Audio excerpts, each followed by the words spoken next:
আহাম্মকের দল, কোরআনও পড়ে না, কোরআনও বুঝে না। নির্বাচনের আগে কয় সৎ নেতা চাই, আল্লাহর আইনের বাস্তবায়ন চাই। এখন শুনি ফেসবুকে ভিডিওর ভিতরে কয় হরে কৃষ্ণ হরি বল, আমগো মার্কা টাইনা তোল। হরে কৃষ্ণ হরি বল, দাড়িপাল্লা টাইনে তোল স্লোগান এখন।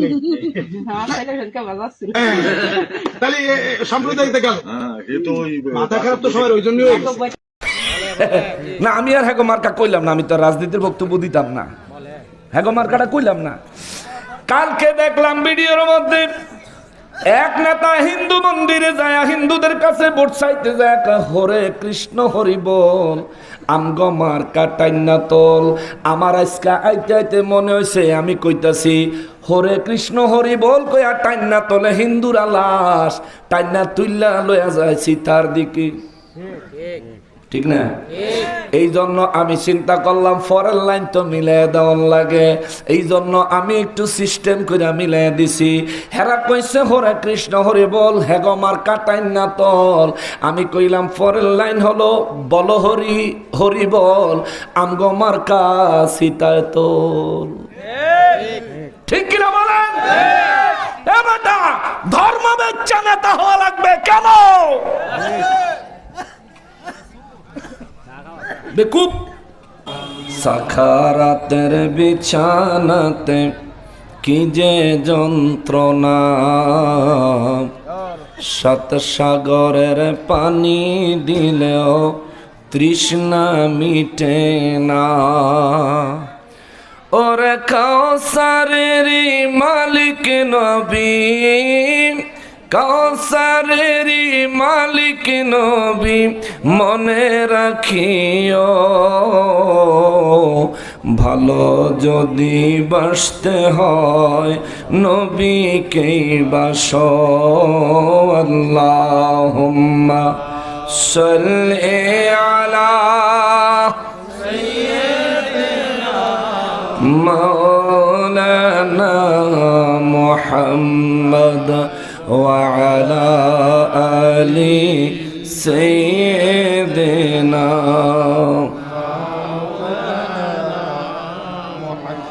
দিবানিশি মনে রে আমার, আর দিও না যন্ত্রণা। ধনে যদি হইতাম ধনী, যাইতাম সোনার মদিনায়। আল্লাহুম্মা সাল্লি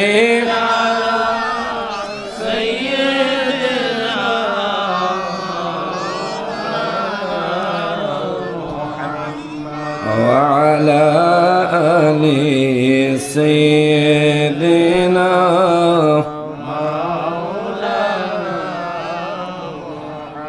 الله الله الله لا إله জোরে জোরে আল্লাহ আল্লাহ লা ইলাহা রহমাতাল লিল আলামিন, নবী উম্মতের কান্ডার। রহমাতাল লিল আলামিন, নবী উম্মতের শাফাআত করে রোজ হাসরে, উম্মত করবেন পার নবীজি। আল্লাহ আল্লাহ। সম্মানিত হাজিরিন, আমার নবী রাহমাতুল লিল আলামিনের মিলাদুন নবী সাল্লাল্লাহু আলাইহি ওয়াসাল্লামকে কেন্দ্র করে যখন এই কথা নাই, চুপ। মিলাদুন নবী সাল্লাল্লাহু আলাইহি ওয়াসাল্লামকে উদ্দেশ্য করে যখনই আমরা বক্তব্য রাখতে যাই, এখানে অনেক প্রতিপক্ষ পাওয়া যায় যারা এর চরম বিরোধিতা করে। 2025 সালে এসে আমার নবী রহমাতুল লিল আলামিনের পবিত্র ঈদ মিলাদুন নবী সাল্লাল্লাহু আলাইহি ওয়াসাল্লামের উদযাপনের মিছিলে, জশ্নে জুলুসে দেশের বিভিন্ন জায়গায় যারা জুলুস করেছে, নবীর আগমনের সংবাদ যারা হৃদয় উজাড় করে আকাশ বাতাসকে মুখরিত করে প্রকাশ করেছে, যারা কারো কোনো ক্ষতি করে নাই, রাস্তা অবরোধ করে বন্ধ করে নাই, অ্যাম্বুলেন্স আটকায়া রুগী মরতে বাধ্য করে নাই, এই মানুষগুলাকে লাঠি দিয়ে আঘাত করা হয়েছে। কিশোরগঞ্জে আমাদের এক আহলে সুন্নাত ওয়াল জামাতের এক ভাইকে হত্যা করা হয়েছে। চট্টগ্রামে জুলুসের মধ্যে হাটহাজারী মাদ্রাসা থেকে জুলুসের মানুষদেরকে গরম পানি নিক্ষেপ করা হয়েছে। তাইলে বোঝা গেল যাদের কাছে দলিল নাই তারাই সন্ত্রাসীর পথ বেছে নেয়। ঠিক না বাবা? আমরা কেন তাদের বিরুদ্ধে লাঠি ধরি না? কারণ কোরআন সুন্নাহর যে সমস্ত দলিল আদিল্লা আল্লাহর রহমতে, আল্লাহর হাবিবের ওসিলায় আমাদের কাছে মজুদ আছে, আমরা এই দলিলগুলো নিয়ে তাদের মোকাবেলা করলেই যথেষ্ট। এই জন্য আমাদের অস্ত্রের প্রয়োজন হয় না। কিন্তু আফসোসের সঙ্গে বলতে হয়, আখিরি নবী, নূর নবী, হায়াতুন নবী, জিন্দা নবী, দু জাহানের বাদশাহ নবীর আগমনকে কেন্দ্র করে সুন্নি মুসলমান, নবীর প্রেমিক মুসলমানেরা জুলুস করার কারণে সেখানে লাঠিপেটা করা হলো, অতর্কিত হামলা করা হলো, মিছিলের উপর গরম পানি নিক্ষেপ করা হলো, একজন আশিকে রাসূলকে শহীদ করে দেওয়া হলো। কিন্তু এরা, এদের দলের লোকেরা, এদের সমর্থকেরাই পূজার মণ্ডপ পাহারা দেয়।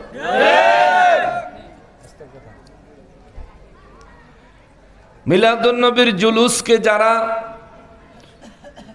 চরমভাবে প্রতিহত করতে চায়, তাদের দলের লোকেদেরকেই মন্দিরের মধ্যে মূর্তির সামনে গীতা পাঠ করতে দেখা যায় এবং শোনা যায়। আছে? এই প্রমাণ আছে। আরো আফসোসের সঙ্গে বলতে হয়, এরা মিলাদুন নবী মানে না, রাসূল সাল্লাল্লাহু আলাইহি ওয়াসাল্লামকে দাঁড়াইয়া তাজিম করে সালাম দিতে চায় না, মিলাদ শরীফের তাবারুক খেতে চায় না, কিন্তু মূর্তির সামনে দাঁড়াইয়া তাজিম ঠিকই দেয়, পূজার মণ্ডপে বসে কলা পাতায় করে পূজার প্রসাদ ঠিকই খায়।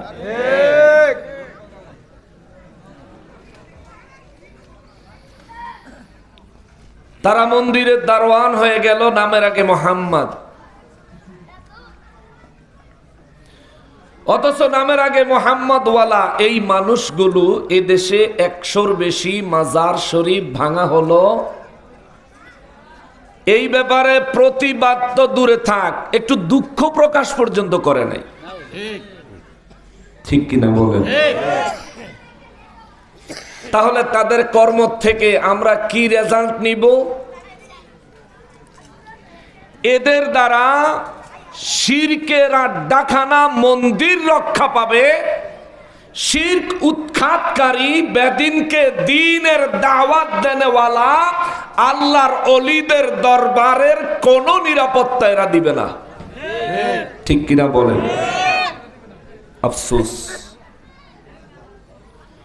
মুসলমানেরা রে, আমার পেয়ারা নবীর উম্মতেরা রে, আমার নূর নবী রাহমাতুল লিল আলামিনের মিলাদুন নবী সাল্লাল্লাহু আলাইহি ওয়াসাল্লামকে কেন্দ্র করে আমরা মিলাদুন নবীর জুলুস, আয়োজন, আঞ্জাম, মিছিল, মিটিং কেন করি? কারণটা কি?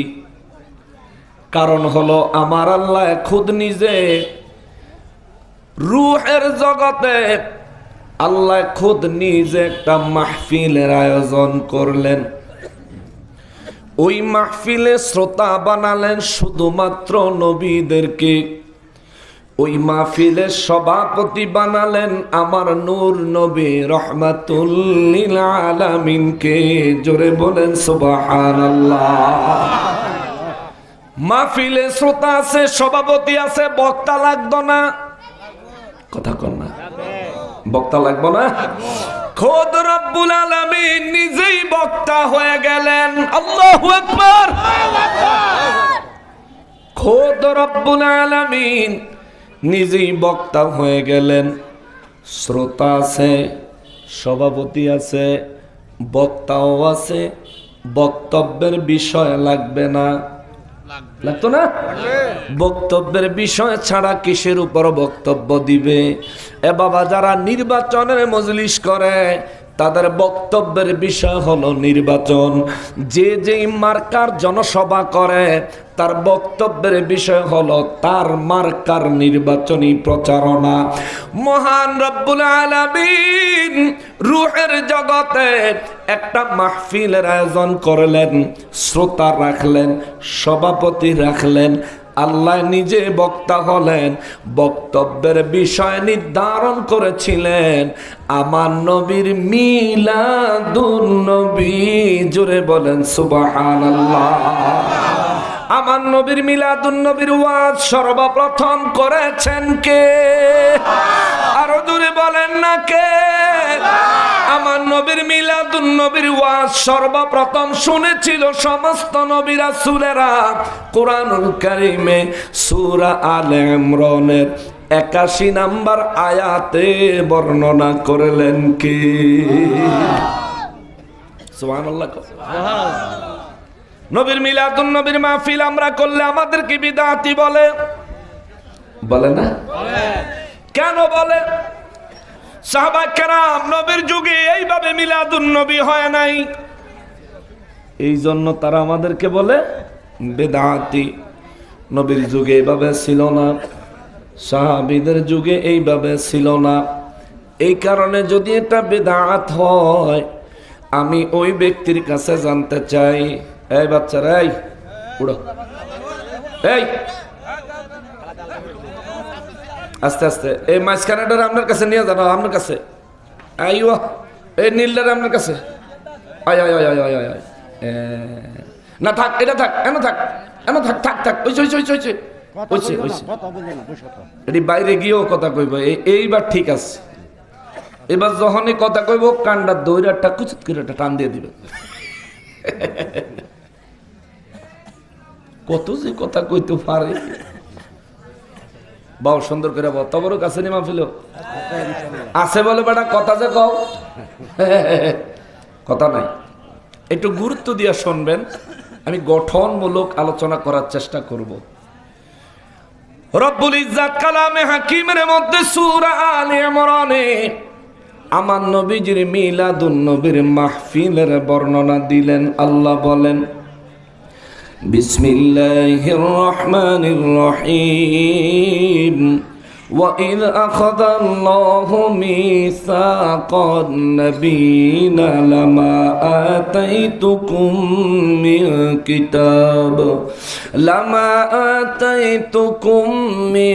كِتَابٍ وَحِكْمَةٍ ثُمَّ جَاءَكُمْ رَسُولٌ مُصَدِّقٌ لِّمَا مَعَكُمْ لَتُؤْمِنُنَّ بِهِ وَلَتَنصُرُنَّهُ। চিৎকার দিয়া বলেন সুবহানাল্লাহ। রব্বুল আলামিন বলেন, নবী গো, ওয়াইদ আখাযাল্লাহু মিসাকান নাবিয়্যিন, হে নবী আপনি স্মরণ করেন ওই দিনের কথা, মনে করেন ওই দিনের কথা যেদিন আমি আল্লাহ সমস্ত নবীদের থেকে প্রতিশ্রুতি নিয়েছিলাম, প্রতিজ্ঞা করাইছিলাম, যেদিন সমস্ত নবীদেরকে আমি আল্লাহ শপথ করাইছিলাম।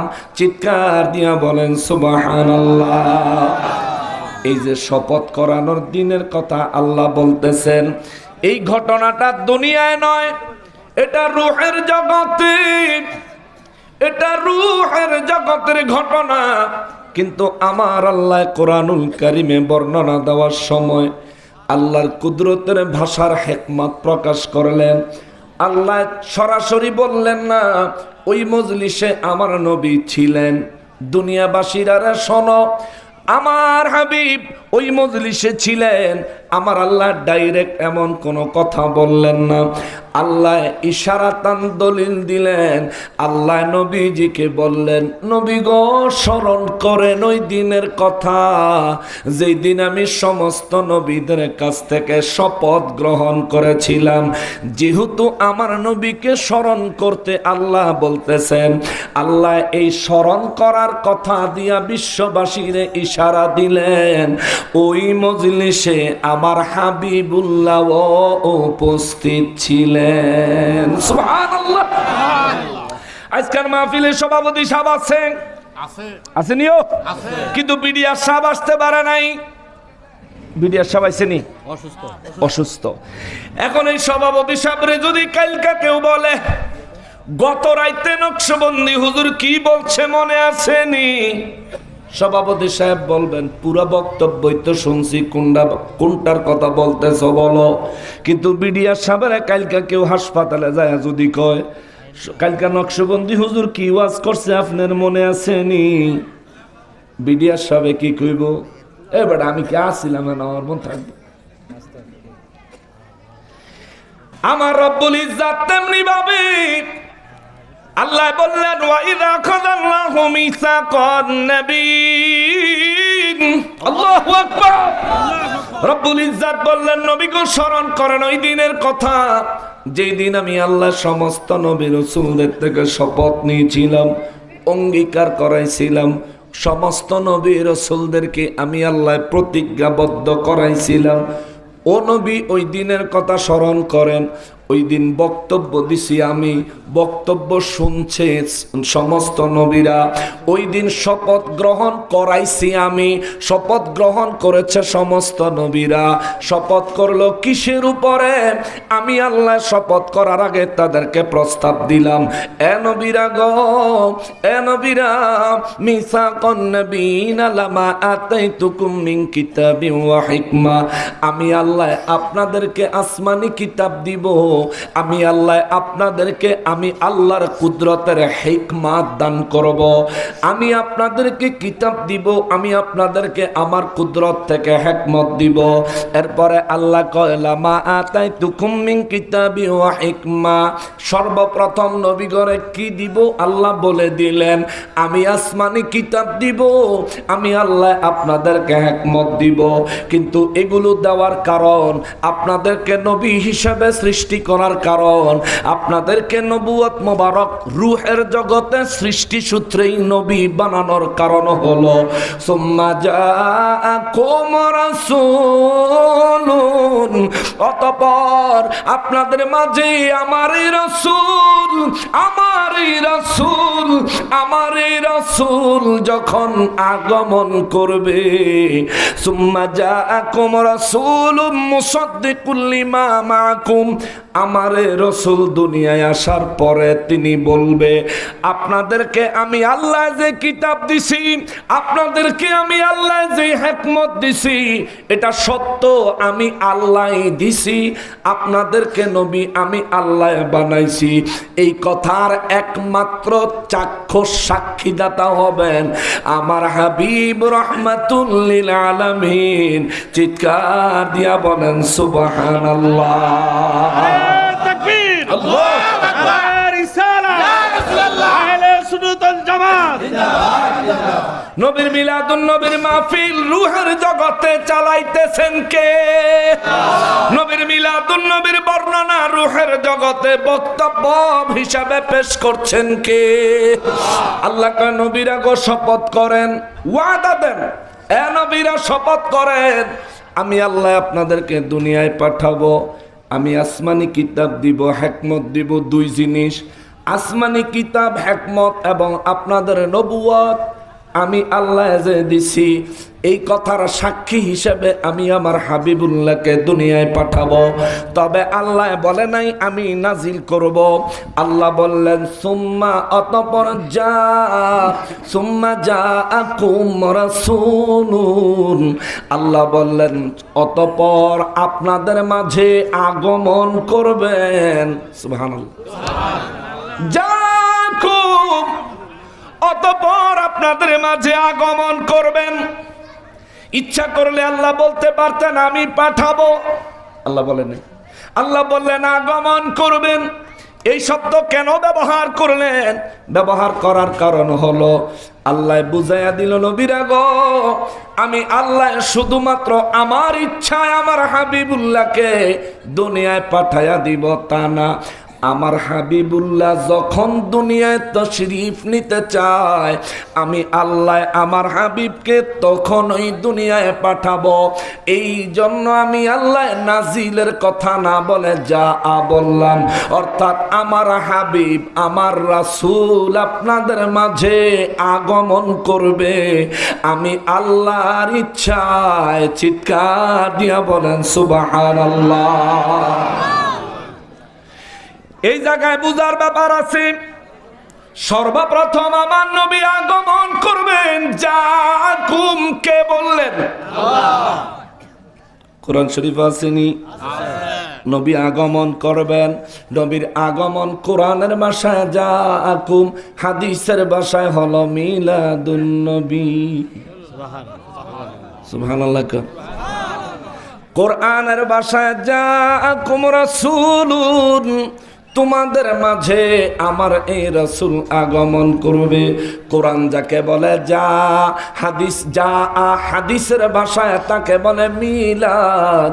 কোরআনুল কারীমে আমার আল্লাহ আমার রাসূলের আগমনের সংবাদ দিলেন, নিজে ওয়াজ করলেন, প্রতিজ্ঞা নিলেন, প্রতিশ্রুতি নিলেন। সমস্ত নবীদের রূহ থেকে, সমস্ত নবীদের থেকে যখন এই দুনিয়ায় একজন মানুষও আসে নাই, যখন আদম নবীর সৃষ্টিও আমার আল্লাহ করে নাই, অর্থাৎ আদম নবীর দেহ আমার আল্লাহ বানায় নাই, কিন্তু আদম নবীর রূহ মোবারক আল্লাহ বানাইছে। সমস্ত নবীদেরকে রূহের জগতে আল্লাহ নবী বলে সম্বোধন করেছেন। মিসাকান নবীন, আল্লাহ সমস্ত নবীদেরকে নবী বলে সম্বোধন করেছেন রূহের জগতে। আল্লাহ একবারও নবীদের রূহু বলে নাই, আল্লাহ ডাইরেক্ট নবী বলেছেন। কিন্তু তখন কোন নবীর দেহ নাই, শুধু রূহু আছে, শুধু রূহু আছে। আল্লাহ নবী বলে বুঝাইয়া দিলেন রূহু ছাড়া হলেও নবীদের দেহ নবী, রূহু সহ হলেও নবীদের দেহ নবী। রূহু আলাদা হইলে রূহু নবী, দেহ আলাদা হইয়া গেলে দেহ নবী। নবীরা নবী, তাদের সৃষ্টি হয়েছে নবী হিসাবে, তাদের দেহের সমন্বয় হইল নবী, দেহ থেকে রূহু আলাদা হইল তারা নবী। চিৎকার দিয়া বলেন আল্লাহু আকবার। বুঝে আসছে আল্লাহর হিকমত? কিন্তু দুঃখের বিষয় হলো আমাদের দেশে কতগুলো নাদান আছে, তারা বলেন আমার নবী 40 বছর বয়সের আগে আমার নবী নাকি নবী ছিলেন না। আমাদের দেশে কিছু মানুষ এমন বলে যে তিনি 40 বছর বয়সে নবুয়তি বেলে পাইছে। কোন ব্যক্তি নবুয়ত পাওয়ার আগে রাসূল হতে পারে? বলেন, কোন ব্যক্তি নবুয়ত পাওয়ার আগে রাসূল হতে পারে? কোন ব্যক্তি নবুয়ত পাওয়ার আগে রাসূল হতে পারে না। কিন্তু রূহের জগতে আমার নবী কি সুম্মা জাআকুম রাসূলুন, আল্লাহ রাসূল বলে সম্বোধন করলেন কেন? বুঝা গেল আমার রাসূল দুনিয়ায় আসার পরে 40 বছর বয়সে নবুয়তি পাইছে, এটা ভুয়া কথা। আরে আমার নবী ওই রূহের জগতে যখন এই দুনিয়ায় আদম নবীকে পাঠানোর জন্যে আমার আল্লাহ যখন আদম নবীর দেহ মোবারক বানায় নাই, তখন ওই আমার আল্লাহ রূহের জগতে সমস্ত নবীদেরকে নবী বলে সম্বোধন করলেন, আর আমার নবীকে রাসূল বলে সম্বোধন করলেন। আর নবী কারে কয় আর রাসূল কারে কয়? নবী হলেন তারা যাদের কাছে গায়েবের সংবাদ আসে। সুবহানাল্লাহ। নবী হলেন তারা যারা গায়েবের সংবাদ দিতে জানে। আল্লাহ সবাইরে নবী বলে সম্বোধন করলেন, কিন্তু রাসূল কারে কয়? যার কাছে নবুয়ত আছে, অর্থাৎ গায়েবের খবর আছে, যে চাইলেই গায়েবের সংবাদ দিতে পারে, এবং ওই সংবাদের পক্ষে দলিল হিসেবে যার কাছে আসমানি কিতাব আছে তাকে বলা হয় নবী এবং রাসূল। যার কাছে নবুয়ত আছে, আসমানি কিতাব আছে এবং আল্লাহর হিকমত আছে, এই তিন জিনিস যার মধ্যে বিদ্যমান তাকে বলা হয় রাসূল। রূহের জগতে আমার নবীকে রাসূল বলে আমার আল্লাহ দুনিয়াবাসীরে মেসেজ দিলেন, ওরে আমার হাবিবুল্লাহ 40 বছর বয়সের নবী না রে, আমার হাবিবুল্লাহ সৃষ্টি সূত্রে নবী এবং রাসূল। চিৎকার দিয়া বলেন সুবহানাল্লাহ। আল্লাহু আকবার। ইয়া রাসূলুল্লাহ। কষ্ট হচ্ছে আপনাদের? এইটুকু বুঝছেন? আমার নবী দুনিয়া আসার আগে রাসূল, শুধু নবী না রাসূল। আর ব্যাককল 40 বছর বয়সে আমার নবী বলে রিসালাত নবুয়ত পাইছে। এরপরে তো রিসালাত কবে পাইছে? নবী হইছে 40 বছর বয়সে, তো রাসূল কবে হইছে? নবী আর রাসূল দুইটার মর্যাদা মর্তবা এক না।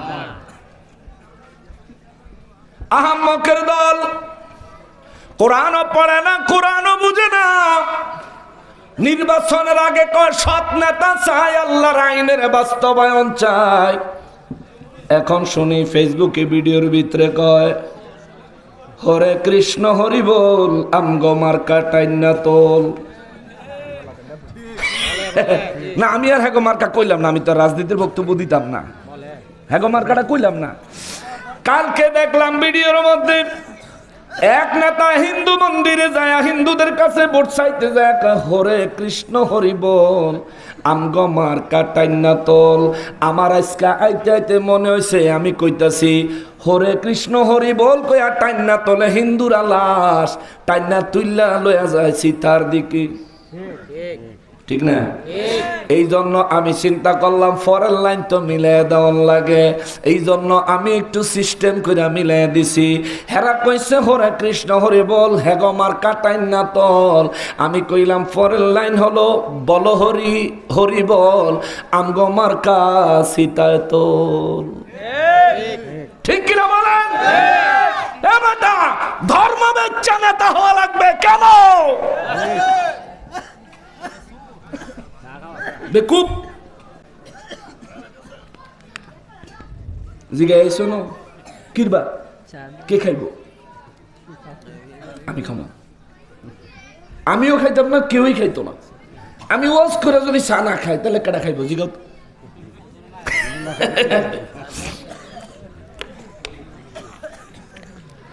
আমি মাহফিলে চা খাই না যদি বিপদ না পড়ি, একেবারে খাই না বললেও সঠিক হবে না।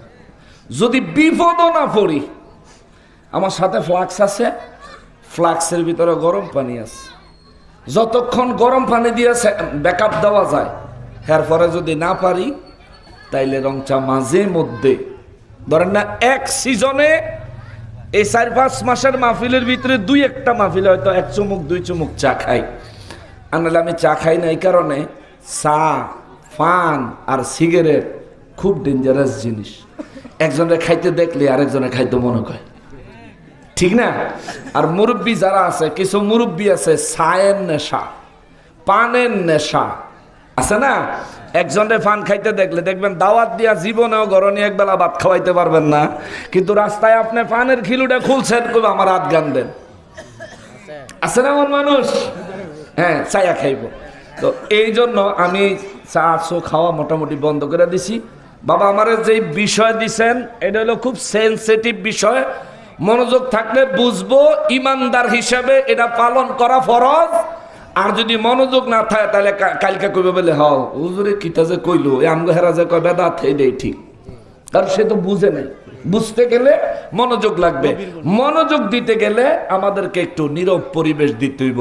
মাইক সাউন্ড ঠিক মতো দিতে নাই, কিন্তু মনোযোগটা ঠিক মতন দেন, আল্লাহ রহমত এবং বরকত দিবে ইনশাআল্লাহ। আল্লাহ কবুল করেন, সবাই পড়ি আমিন। মহব্বতে বলেন আল্লাহুম্মা সাল্লি আলা সাইয়্যিদিনা মাওলানা মুহাম্মদ ওয়া আলা আলি সাইয়্যিদিনা মাওলানা মুহাম্মদ। মুসলমানেরা রে, আমার পেয়ারা নবীর উম্মতেরা রে, রব্বুল আলামিন আমার নূর নবী রাহমাতুল লিল আলামিনকে রূহের জগতে রাসূল বলে সম্বোধন করলেন। এবং এই রসুলের প্রথম কাজ হলো মুসাদ্দিকুল লিমা মাআকুম। আল্লাহ কয়, এ নবীরা রাসূলরা গো, আপনারা যে নবী এবং রসুল হয়ে দুনিয়ায় যাবেন, আমি আল্লাহ যে আপনাদেরকে পাঠাবো, নবুয়তের দায়িত্ব দিয়ে আমি যে আপনাদেরকে পাঠাবো, পাঠাইয়া আমি আল্লাহ যে আপনাদেরকে মিন কিতাবি ওয়া হিকমা, আমার কিতাব থেকে প্রজ্ঞাপূর্ণ হিকমত আপনাদেরকে যে দান করব। এ নবীরা গো, আমি রব্বুল আলামিন আপনাদেরকে যে কিতাব দিলাম, হিকমত দিলাম, এই টোটাল বিষয়টা আমি আপনাদেরকে দিছি। আরে আমি আল্লাহ আপনাদেরকে দিছি, আমি আল্লাহ আপনাদেরকে বানাইছি, আমি আল্লাহ আপনাদেরকে নবী হিসাবে নির্ধারণ করেছি, আমি আল্লাহ আপনাদেরকে নবুয়ত এবং রিসালাতের দায়িত্ব দিয়ে দুনিয়ায় পাঠাইছি। এই কথার সত্যতা, এই কথার পক্ষে সাক্ষী দিবেন আমার রাসূল রাহমাতুল লিল আলামিন। জোরে বলেন সুবহানাল্লাহ। আমার নবীর মিলাদুন নবীর মাহফিল সর্বপ্রথম করলেন কি? জোরে কো। সর্বপ্রথম আমার নবীর মিলাদুন নবীর মাহফিল করলেন কি? দলিল আসেনি? কোরআন শরীফে 3 নাম্বার সূরা, সূরা আলে ইমরান। কয় নাম্বার সূরা? 3 নাম্বার সূরা। সূরার নাম হলো সূরা আলে ইমরান। আয়াতের নাম্বার হইল 81। আয়াত মুখস্থ করা তো কঠিন হয়ে যাইব, আয়াতের নম্বরটা মনে রাখেন। তাইলে আপনি যদি বাংলা অনুবাদের যে কোনো কোরআন শরীফ পান, কারো লগে যখন লাগিয়া যাইবেন, তখন তো লাগিয়া জায়গা গায়ের উপরে ফুরিয়ে লেগে জায়গা আছে না? লাগিয়া গেলে বলে বাবা ঝগড়ার দরকার নাই, অজু কর, আয় কোরআন শরীফ খুলি, বাংলা অনুবাদের কোরআন শরীফটা খুললা সূরা আলে ইমরানের 81 নাম্বার আয়াতটা বিছরাইয়া বাইর করবেন। লাগলে চশমা লাগাই লইবেন, বুঝছেন নি? লাগলে চশমা লাগাই লইবেন, বিছরাইয়া বাইর করবেন। এটার ব্যাখ্যা বিশ্লেষণে যাওয়া লাগতো না, খালি বাংলা অনুবাদটা তারে দেখাইলেই তার জ্ঞানে চলে আসবে। আল্লাহ যদি হেদায়েত দেয় নবীর প্রেমিক হইয়া যাইব, আর নাইলে আবু জাহিল্লাহ হেদায়েত না পাইলে আমরা কিছু করার আছে? আবু জাহিল্লার হলো কপাল পোড়া, কপাল পোড়া আবু জাহিল্লাহ। আবু জাহিল্লার ছেলে হইয়া ইকরামা রাদিয়াল্লাহু তাআলা আনহু আল্লাহ রাসূলের সাহাবী, জান্নাতি। সুবহানাল্লাহ। আবু জাহেলের ছেলে ইকরামা, আল্লাহ আমারে দয়া করছে, আমি হযরত ইকরামা রাদিয়াল্লাহু তাআলা আনহুর মাজার শরীফ জর্ডানে জিয়ারত করার সুযোগ হয়েছে। আলহামদুলিল্লাহ, আলহামদুলিল্লাহ। আহা, সেখানে জিয়ারত করতে পেরেছি। এই জন্য বলি, আপনার কাজ, আমাদের কাজ হলো কি? সত্য তুলে ধরা। কেউ যদি মানলো ওয়েলকাম, আর যদি না মানে তাহলে তোর নসিব, তুই খাইলি, তোর কপাল তুই পড়লি, কারণ তোর কবরে আমি যাবো না, আমার কবরে তুই যাবি না। আল্লাহর কোরআন যেটা বলে, নবীর সুন্নাহ মোবারক যেটা বলে, ইজমা এবং কিয়াসের আলোকে আইম্মায়ে কেরাম যেটা বলেছে আমি সেটাই মানব, এর বাইরে কদম রাখবো না। মুসলমানেরা রে, আমার পেয়ারা নবীর উম্মতেরা রে, রব্বুল আলামিন সমস্ত নবীদের কাছ থেকে অঙ্গীকার নিবেন, শপথ নিবেন। আল্লাহ সব নবীদেরকে বললেন, আপনারা সবাই নবী সৃষ্টি সূত্রে দুনিয়ায় যাওয়ার পর আপনাদের মধ্যে যার উপর আমি আল্লাহর খুশি হবে, আমি আল্লাহর ইচ্ছা হবে, আমি আল্লাহ তারে আসমানি কিতাব দিব, আমি আল্লাহ তারে আসমানি কিতাব থেকে হিকমত শিক্ষা দিব। এ নবীরা গো, তবে শুনিয়া রাখেন, আপনারা দুনিয়ায় গেলে আমি পছন্দ করে আপনাদের মাঝে কিতাব দিব, হিকমত দিব, কিন্তু আমার হাবিবুল্লাহর ব্যাপারে কিন্তু এমন নয়। আমার হাবিবুল্লাহর কিতাব এবং হিকমত অলরেডি দিয়া রাখছি। এই জন্য আমার আল্লাহ রাসূল বলে আমার নবীকে সম্বোধন করলেন।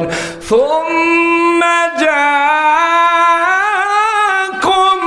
রাসূলুন,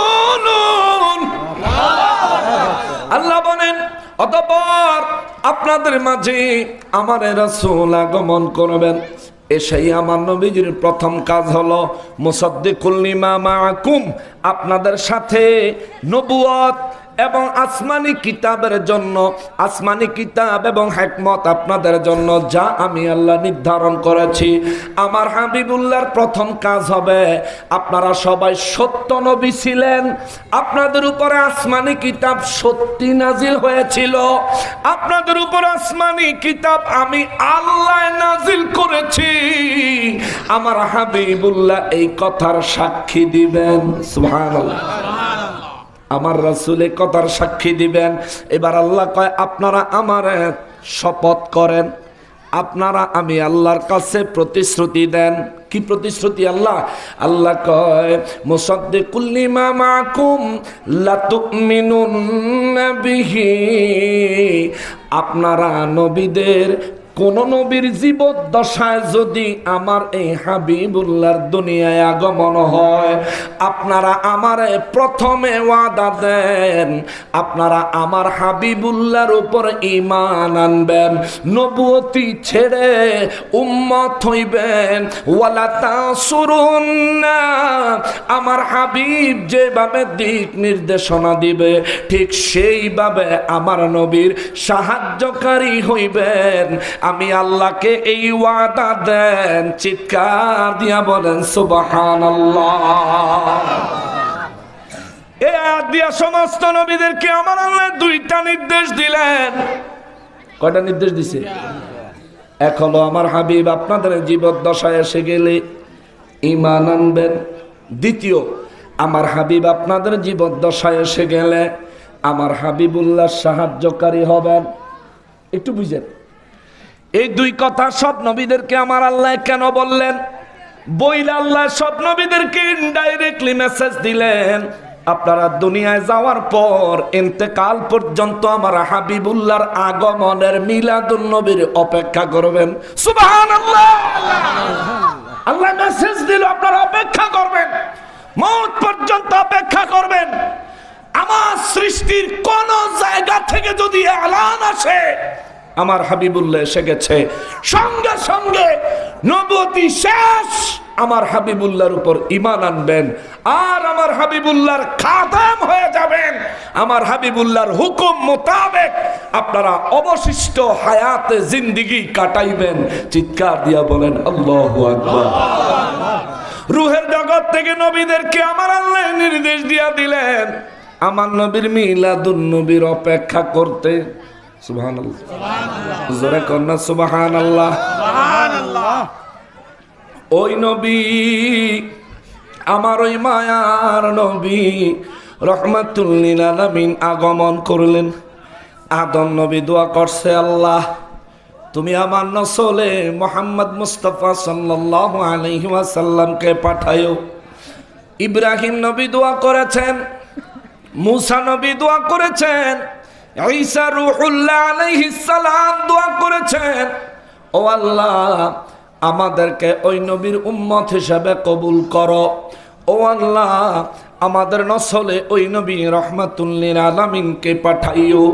এই জন্য আমার নবী বলেন, আমার আল্লাহ আমি নবীকে যখন দুনিয়ায় মা আমেনার গর্ভ মোবারকের মাধ্যমে আমাকে আমার আল্লাহ যখন দুনিয়ায় পাঠাইছে, আর সাহাবীরা রে, এই দুনিয়ার প্রত্যেকটা মানুষকে মেসেজ দিয়া দাও, আদম নবীর থেকে আরম্ভ করে আমার মা আমেনা পর্যন্ত আল্লাহ আমি নবীকে যেই যেই দেহ থেকে স্থানান্তর করতে করতে বা আমেনার গর্ভ মোবারকের মাধ্যমে আল্লাহ আমার যখন দুনিয়ায় পাঠায়, আদম নবীর থেকে আরম্ভ করে আমার মা আমেনা পর্যন্ত এই পুরো সিলসিলার মধ্যে, পুরো বংশ তালিকার মধ্যে একজনও কাফের ছিল না, একজনও বেঈমান ছিল না, একজনও নাফরমান ছিল না, একজনও জিনাকারী ছিল না, একজনও মূর্তি পূজক ছিল না।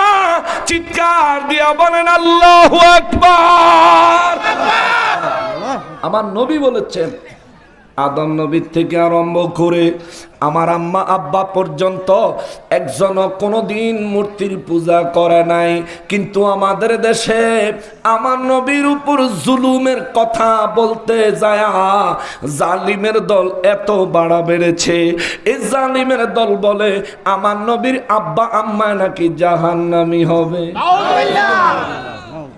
চিন্তা করে, যেই নবীর মা, যেই নবীকে আল্লাহ না বানাইলে কিছুই বানাইতো না, সুবহানাল্লাহ, ওই নবীকে দুনিয়ায় পাঠানোর জন্য আল্লাহ বুঝি জাহান্নামী মা বাপ পছন্দ করব? এটা কোনো কথা?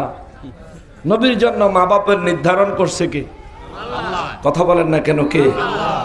আমার নবীর জন্য মা বাপের নির্ধারণ করছে আল্লাহ। তো আল্লাহর এই নির্ধারণের ভিতরে একজন ইমানদারও ছিল না যার মাধ্যমে রাসূলকে পাঠাবে দুনিয়ায়। এইটা কি বিশ্বাস করা যায়?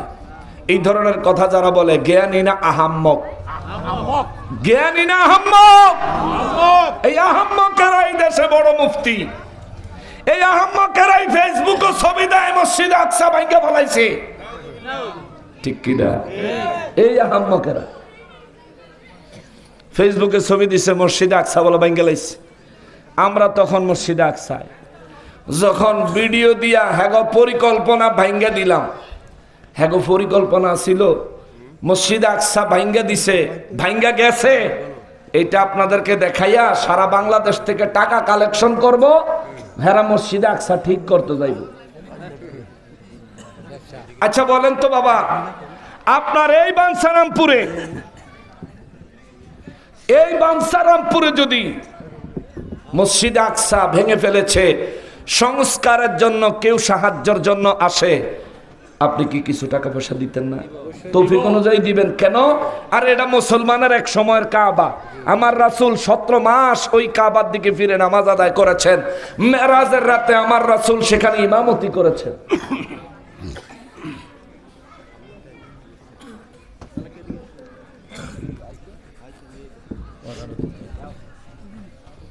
এভাবে মাহফিল করতে পারবো না।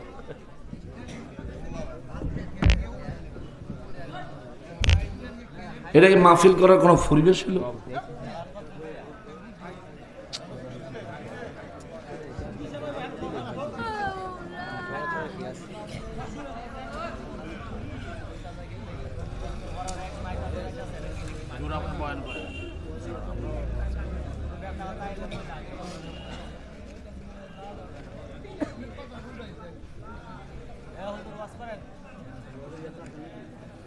কিভাবে ওয়াজ করবো ভাই?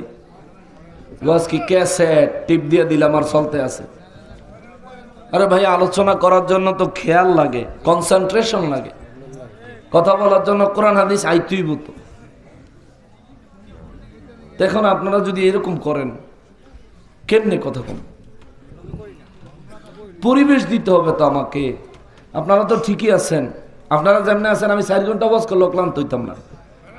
কিন্তু ঘটনা হয়েছে এইভাবে স্টেজে আসা যাওয়া, এই জন্য টানো, এই জন্য ইয়া করো, এগুলো করলে মাহফিলে আলোচনা আসলে হয় না। আমার দাওয়াত দিছে যে এবার বুঝা দাওয়াত দেওয়া উচিত ছিল।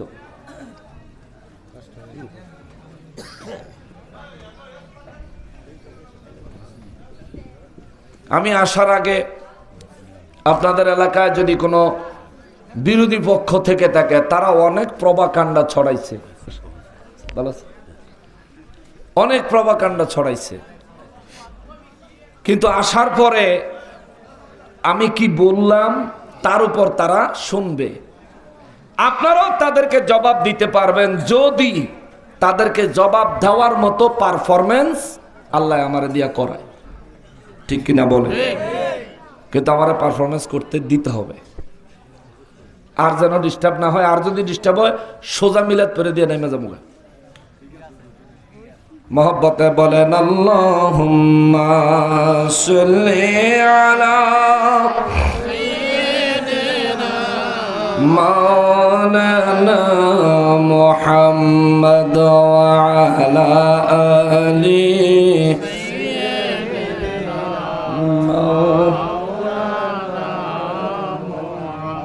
এই দুনিয়া মুসাফির খানা কেহ থাকতে পারবে না, কোই আগে কোই পিছে हो जाएगा रवाना। अल्लाहुम्मा सल्ली अला मौलाना मुहम्मद व अला आलि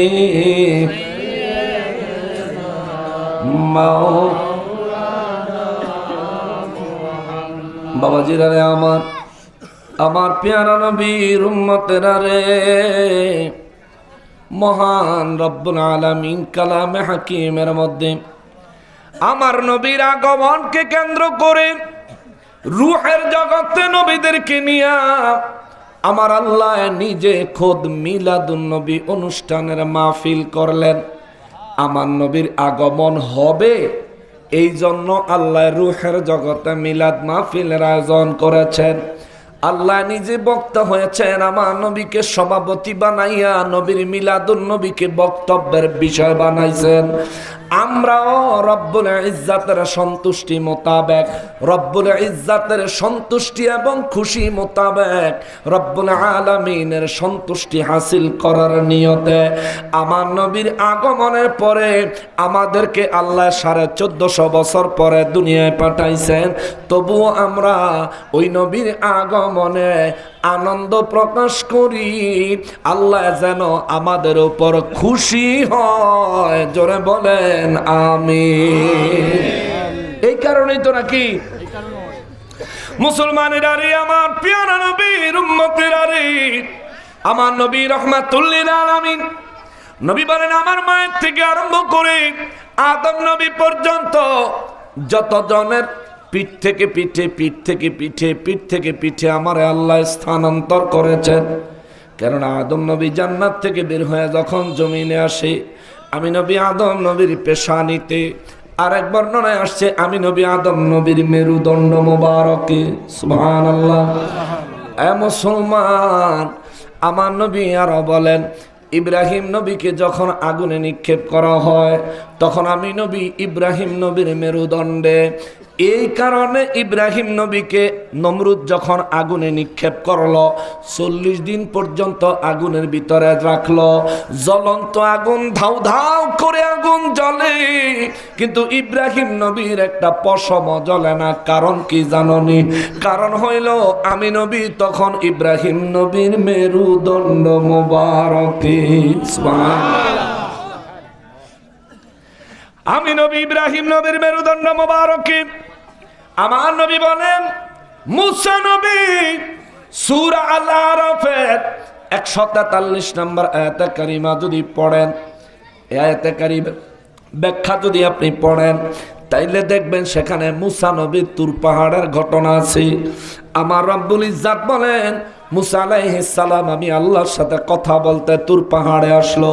তুর পাহাড়ে আসার পরে মুসা নবী আমাকে বলল, মালিক রে, রব্বি আরিনি আনজুর ইলাইকা, আল্লাহ তুমি আমার একটু দেখা দাও, আমি শুধু তোমার একটু দেখবো। সুবহানাল্লাহ। আল্লাহ আমাকে একটু দেখা দাও, আমি শুধু তোমাকে একটু দেখবো। মুসা আলাইহিস সালামের আল্লাহ জবাব দিছে, লান তারানি, এখন না, তুমি আমাকে কখনোই দেখতে পারবা না। সুবহানাল্লাহ। এই চোখ দিয়া তুমি আমারে কখনোই দেখতে পারবা না।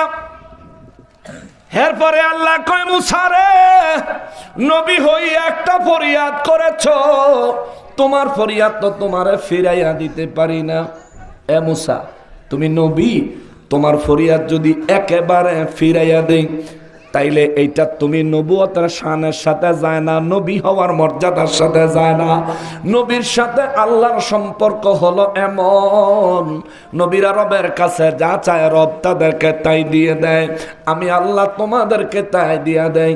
মুসা নবী রে, এ মুসা, তুমি যেহেতু আমারে দেখতে চাইলে রে মুসা, আমি রব্বুল ইজ্জাত তোমারে দেখা দিব না এমনটা বলি নাই।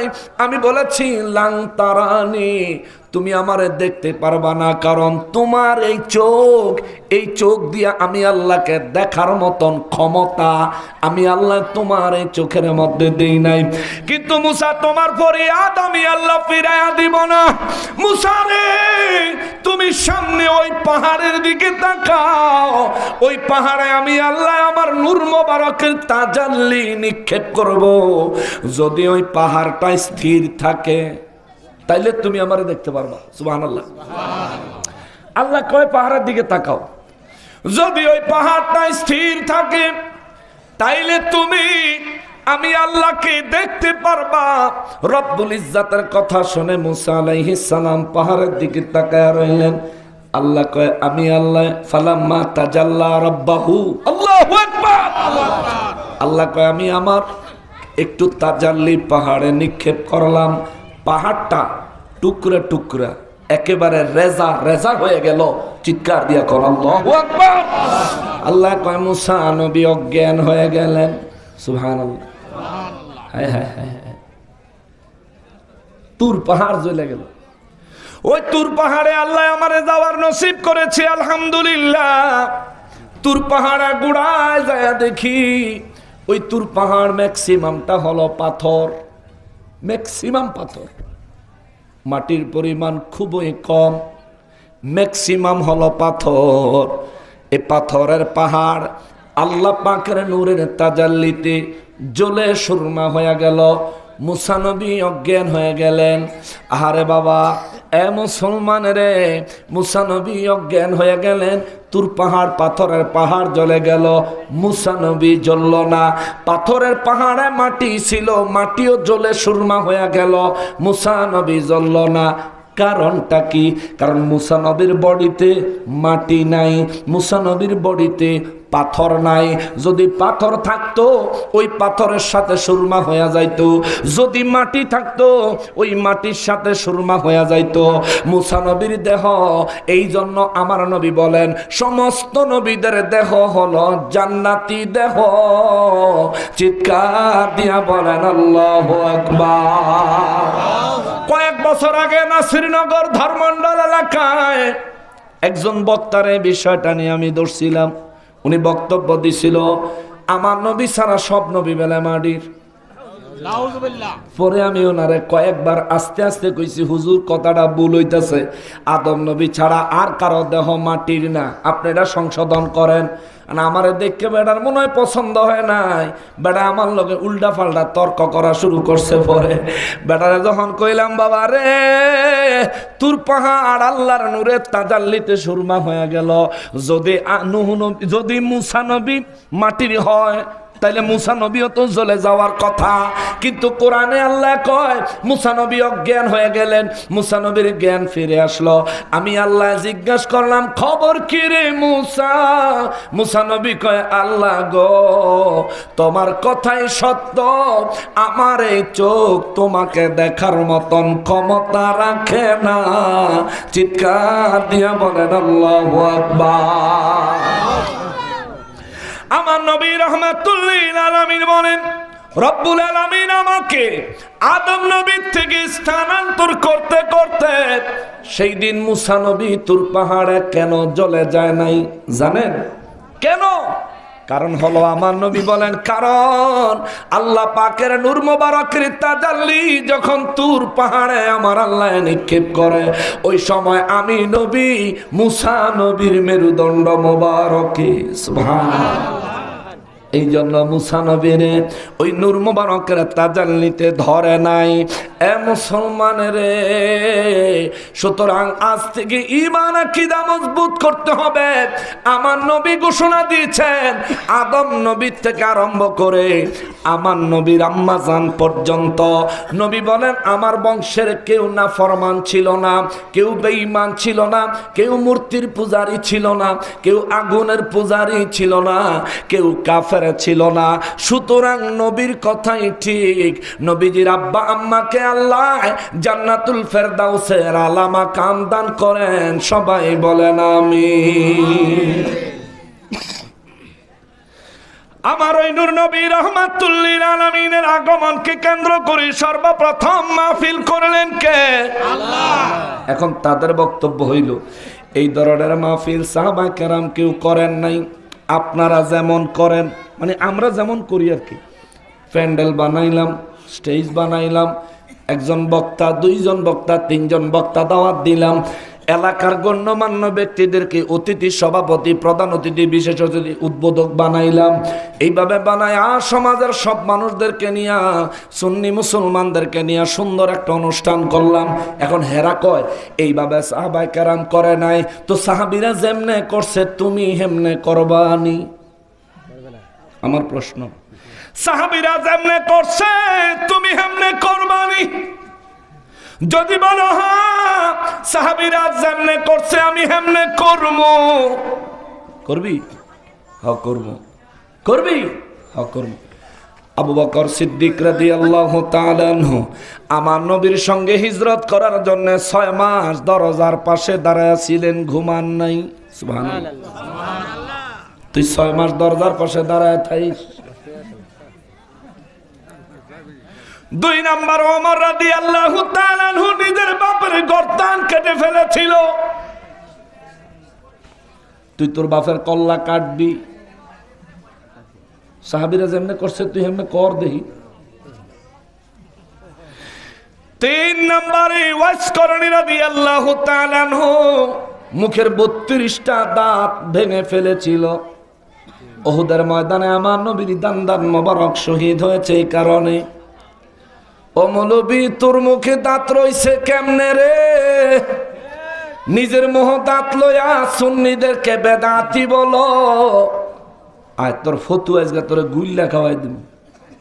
বেদাত তুই কি দিয়া কস? সাহাবীরা করে নাই। কেমনে জানলা?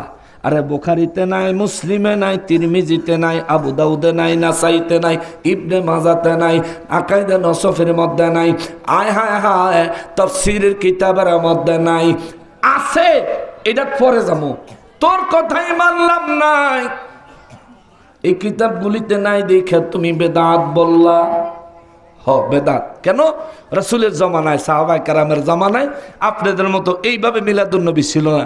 তো ঠিক আছে ভাই, তুমি যেই কিতাব থেকে ফতোয়া দিলা, বুখারী, মুসলিম, তিরমিজি, আবু দাউদ, নাসাই, ইবনে মাজাহ, এই কিতাবগুলো কি নবীজির যুগে ছিল? এই পৃথিবীতে বর্তমানে যত ফতোয়ার কিতাব আছে, এই ফতোয়ার কিতাবগুলো নবীজির যুগে, সাহাবায়ে কেরামের যুগে ছিল না। তো তুই যে কিতাবের তেনে ফতোয়া দিলি, এই কিতাব হইতো বেদাত নাকি? নবীর যুগে না থাকলেই তো বেদাত, সাহাবায়ে কেরামের যুগে না থাকলেই তো বেদাত। তো এই কিতাব তো ছিল না, তাহলে কিতাব বেদাত। মসজিদের ইমামের বেতন আসেনি আপনার এলাকায়? বেতন দেননি?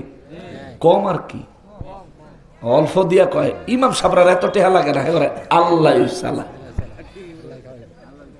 এইটা একটা মানে ইমাম সাহেবরা নির্যাতন করে আর বড় সান্ত্বনা পুরস্কার দাও, এটি করেন না। বেশি করে ইমাম সাহেবের বেতন দিবেন। ইমাম সাহেব খাইলে ইমাম সাহেবের ফোলা পাইন, এটি আবার দিন ধর্মের কাজ করব, ঠিক কিনা বলেন? সুতরাং এদেরকে বেশি করে বেতন ফেতন দিয়ে নহন তো বেলে সরকারি সার্কুলার পাস হয়েছে, ইমাম সাহেবরা তো লালে লাল। হ্যাঁ পাইবেন, যেহেতু নাম এসে গেছে খাতায়, পাইব ইনশাল্লাহ, ইনশাল্লাহ পাইব। লাইনে থাকেন, আপনারা আর ইমাম সাহেবরা ঠগাই থাকতেন না। আল্লাহ ব্যবস্থা করে দিছে। এর জন্য দোয়া করি আমার সাবেক অধ্যক্ষ মহোদয় ডক্টর কাফিল উদ্দিন সরকার সালেহী হুজুরকে। হুজুর শেখ হাসিনায় থাকতে ইমামদের বেতনের ব্যাপারে এই প্রস্তাব দিয়েছিল, দেরি হইলেও হুজুরের প্রস্তাব সরকারের কাছে গ্রহণযোগ্য হয়েছে। মারহাবা বলেন। কিন্তু দুঃখের বিষয় হলো বেতন যারা নিব, বেতন যারা পাইব বলে সরকার ঘোষণা দিল, এদের মধ্য থেকে কাউরে দেখলাম না ডক্টর কাফিল উদ্দিন সরকার সালেহীরে একটা ধন্যবাদ দিতে। কেউরে দেখলাম না। কি অকৃতজ্ঞ! এর লেগে এত বছর পর্যন্ত করে 1500, 2000 আর 3000 টাকা বেতনে আল্লাহ এর লেগে খাটাইছে। হুদাহুদি খাটায় নাই। নিমো খারামের দল।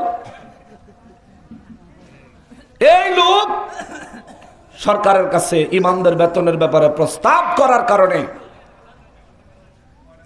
আপনাকেও কথা কই না, এই মুলুবীর জাত কতগুলো অসভ্য আছে, এরাই এই লোকটার নির্মম অপপ্রচার করছে, সমালোচনা করছে, বেজ্জতিমূলক কথাবার্তা ফেসবুকে লেখালেখি করছে।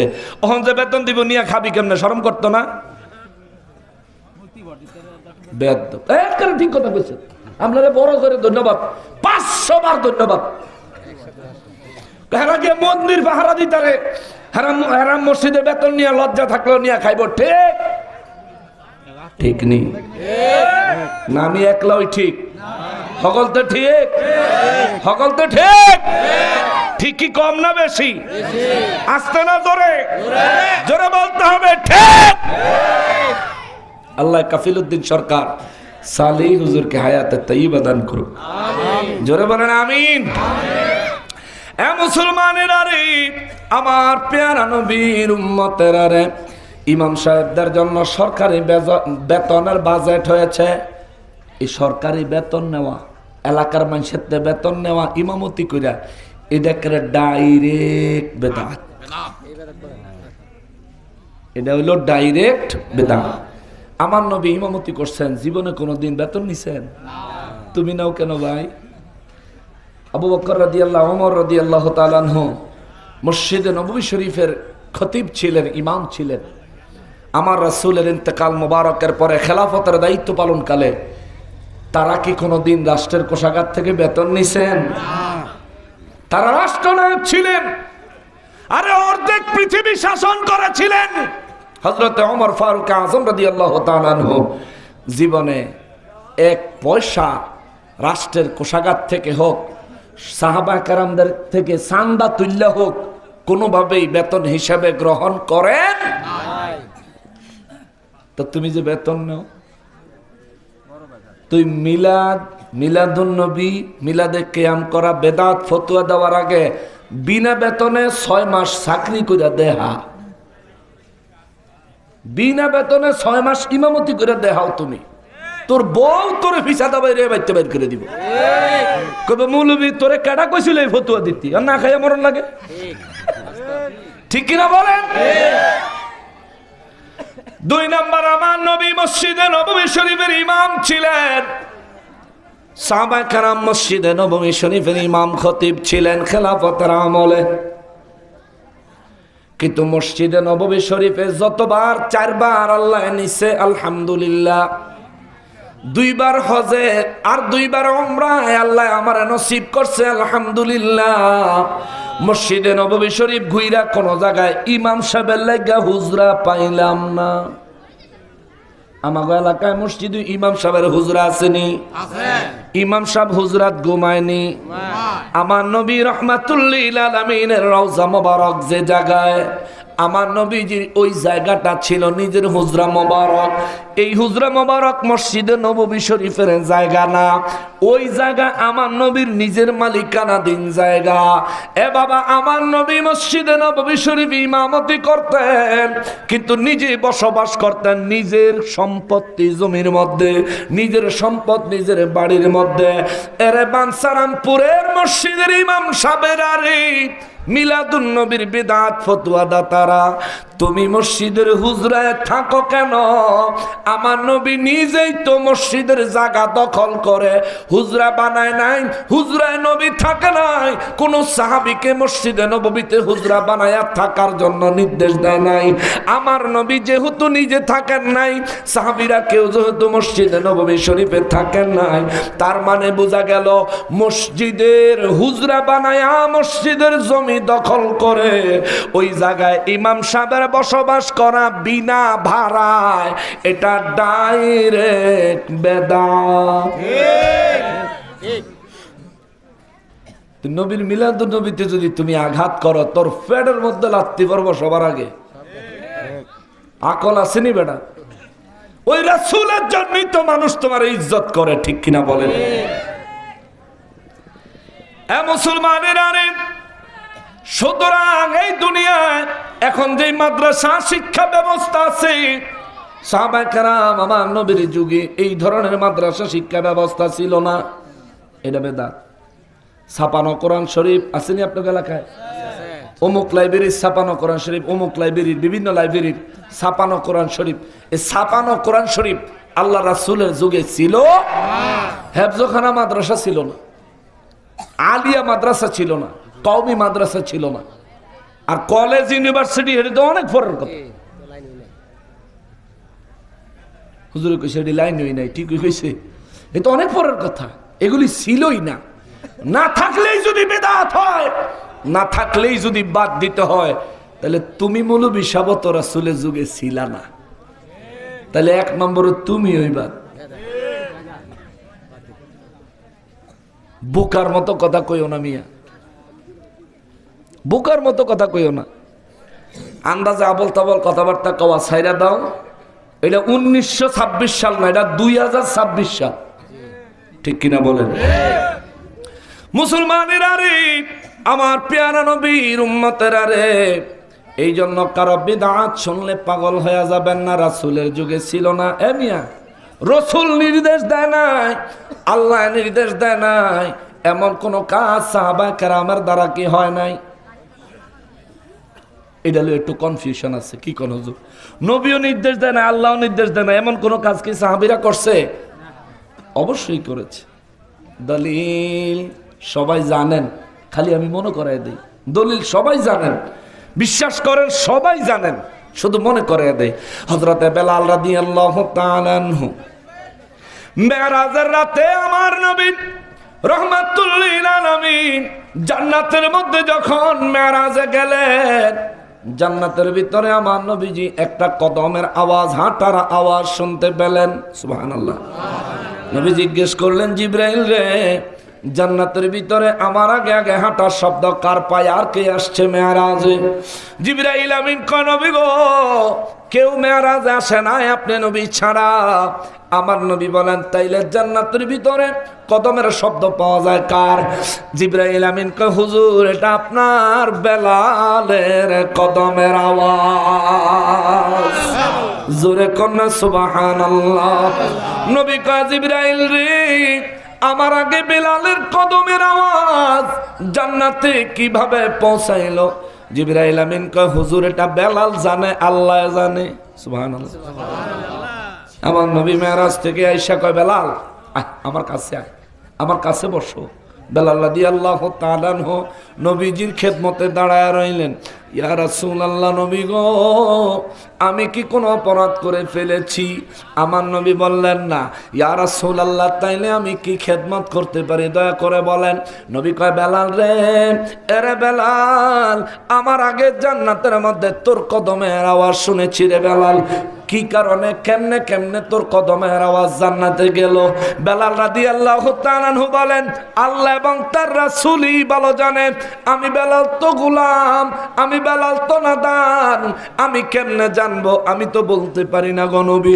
আমার নবী কয়, বেলাল, তুমি কি এমন আমল করো আমারে বলো। আমি নির্দেশ দেই নাই এমন কোন আমল করো, আল্লাহ নির্দেশ দেয় নাই এমন কোন আমল তুমি করো।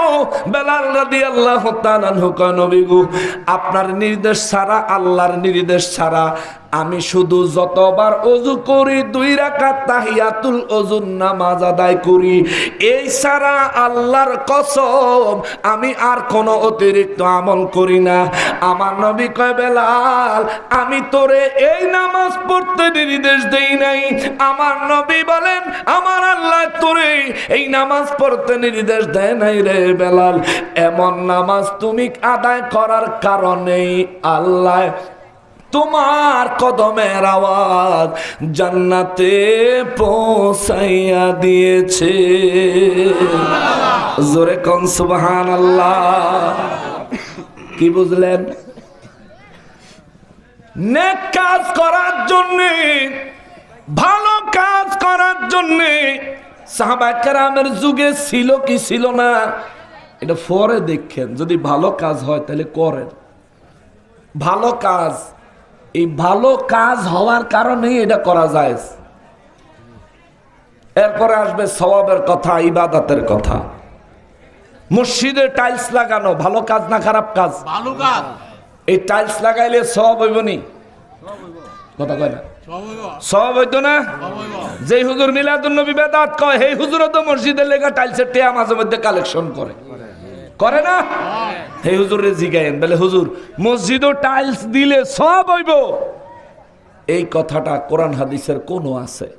সাহাবীরা কে মসজিদে টাইলস দান করছিল আমারে বলেন, তাইলে আমি টাইলস দিব।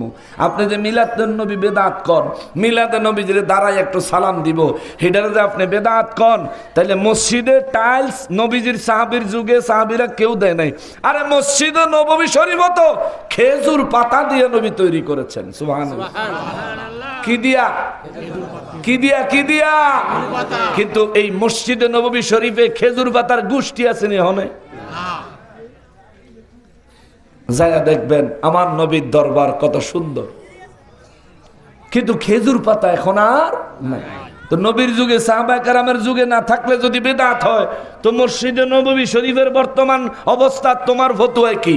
নাউজুবিল্লাহি মিন যালিক। এগুলি হচ্ছে আকলের অভাব। এই কোমরো কাশি তুই ফুতের বউ কিলেন না মৌলবী?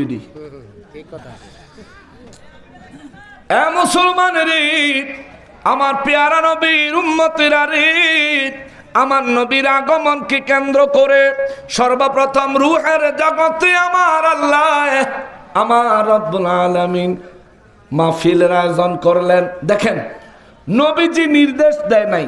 বেলাল রাদিয়াল্লাহু তাআলা আনহু 2 রাকাত নামাজ পড়তেন ওযু করে। এই 2 রাকাত নামাজের নাম কি? তাহিয়াতুল ওযু। এই 2 রাকাত নামাজ পড়তেন। এই বেলাল রাদিয়াল্লাহু জীবনে আমার নবীর পিছনে ইক্তেদা করে বহু নামাজ পড়েছেন, কিন্তু ওই নামাজের কারণে বেলাল রাদিয়াল্লাহর কদমের আওয়াজ জান্নাতে যায় নাই।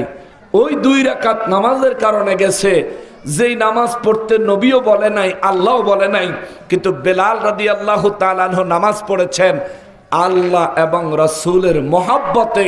বোঝা যায় আল্লাহ এবং রাসূলের মহব্বতের জন্য যদি কেউ কোনো ভালো কাজ করে, ওই ভালো কাজ আল্লাহ এবং তার রাসূল অবশ্যই নেক আমল হিসেবে কবুল করে। কথা বলেন ঠিক কিনা? এই দৃষ্টিকোণ থেকেই আমরা মসজিদকে সাজাই, টাইলস লাগাই, বিদ্যুৎ ব্যবহার করি, ফ্যান ব্যবহার করি, এসি ব্যবহার করি। আমরা মসজিদে আরামে আল্লাহর ইবাদত করার জন্য, ডিস্টার্ব ফ্রি আল্লাহর ইবাদত করার জন্যে অনেকভাবে সুসজ্জিত করি। এগুলো রসুলের যুগে, সাহাবায়ে কেরামের যুগে ছিল না, কিন্তু এখন আমরা করি কেন? এগুলো ভালো কাজ। আমরা নিয়ত রাখি, আশা রাখি এই ধরনের ভালো কাজের জন্য আমাদেরকে সওয়াব দিবেন কে? আল্লাহ। এই আশা আসেনি? আসেনি? আসেনি? আছে। আল্লাহ কবুল করুক, জোরে করা আমিন। তাইলে যদি কোনো হুজুর আইয়া আপনি করে মিলাদুন নবী সাল্লাল্লাহু আলাইহি ওয়াসাল্লাম পালন করাকে বিদআত বলে ফতোয়া দিতে চায়, হে হুজুর রে কইবেন, আপনি যেই কিতাব তেনে ফতোয়া দেন সেই কিতাব ওই বেদাত। আলা আগে সেই কিতাবের দাঁত আছে এটা প্রমাণ করেন। আর আপনি যে হুজুর কেমন হইছেন, আপনার নামের আগে মুফতি, কোন সাহাবীর নামের আগে মুফতি আছে? তো এটা তো একটা বেদাত।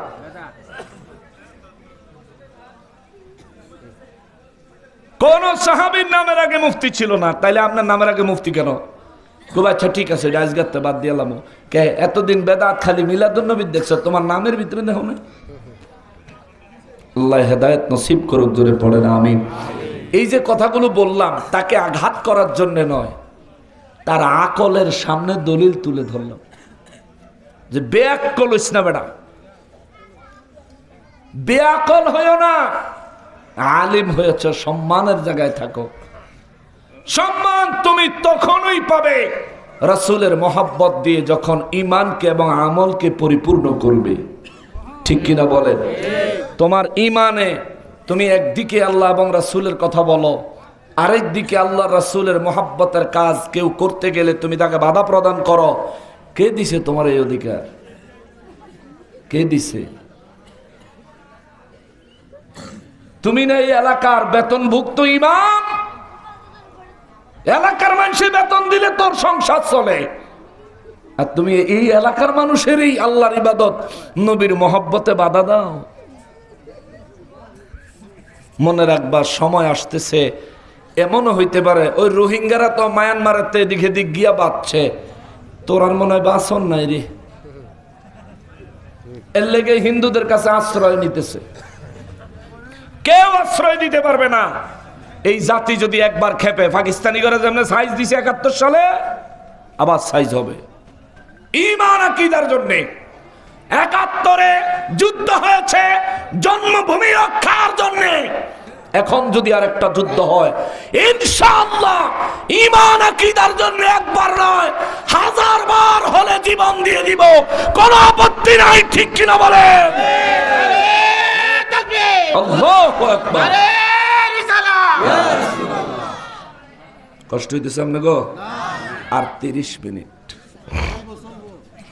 আর ৩০টা মিনিট এবার দলিল আদিল্লাহ সহ আমি গুছায় আসতেছি শুনেন আমার নবী রাহমাতুল লিল আলামিন মিলাদুন নবীকে কেন্দ্র করে আমরা কিছু করলে আমাদেরকে এগুলোর ব্যাপারে তারা বলতে চায় অতিরঞ্জিত অতিরিক্ত এমন কথা বলে আচ্ছা ভাই অতিরিক্ত অতিরঞ্জিত যে কইলা আমার নবীর আগমনকে কেন্দ্র করে আল্লাহ কি কি করছে তোমার ধারণা আছে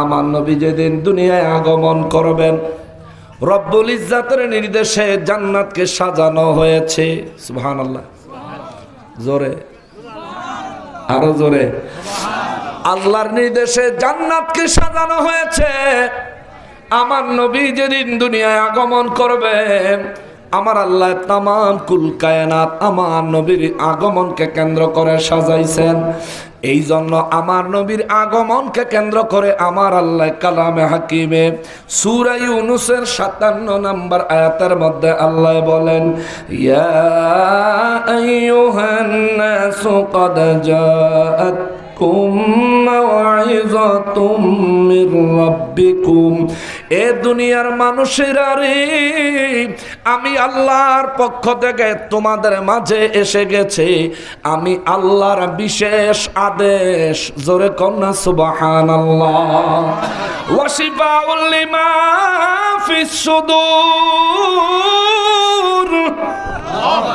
রব্বুল আলামিন বলেন যাদের কলবে রোগ আছে অন্তর যাদের রোগে আক্রান্ত ওদের অন্তরের রোগ নিরাময়ের জন্য শিফা আমি আল্লাহর পক্ষ থেকে এসে গেছি সুবহানাল্লাহ দেখেন এক নাম্বার হলো মাওয়াইজাতুন আমি আল্লাহর উপদেশ তোমাদের মাঝে এসে গেছে ২ নম্বরে হলো শিফাউন আমি আল্লাহর শিফা এসে গেছে আমি আল্লাহর আরোগ্য এসে গেছে আমি আল্লাহর রোগ মুক্তি এসে গেছে কোন রোগের মুক্তি আমার রব্বুল ইজ্জাত বলেন লিমা ফিস সুদূর তোমাদের কলবের মধ্যে যত রোগ আছে সমস্ত রোগের শিফা এসে গেছে ওয়া হুদা ওয়া রাহমাতুল লিল মুমিনিন আল্লাহ কয় মুমিনদের জন্য হিদায়াত এবং মুমিনদের জন্য আমি আল্লাহর রহমত আমার হাবিবুল্লাহ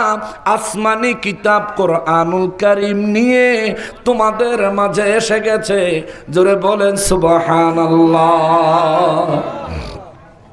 কে বললেন কথা কন না কা কে বললেন সূরা ইউনূস ৫৭ নম্বর আয়াত রব্বুল ইজ্জত বলেন আমার হাবিব ঈমানওয়ালাদের জন্য তোমাদের জন্য উপদেশ, তোমাদের রূহের কলবের রোগের শিফা নবীজি। সুবহানাল্লাহ। 3 নম্বরে আল্লাহ বলেন ওয়াহুদান ওয়া রাহমাতুল লিল মুমিনিন, মুমিনদের জন্য আমার হাবিবুল্লাহ হলেন হেদায়েত, মুমিনদের জন্য আমার হাবিবুল্লাহ হলেন রহমত।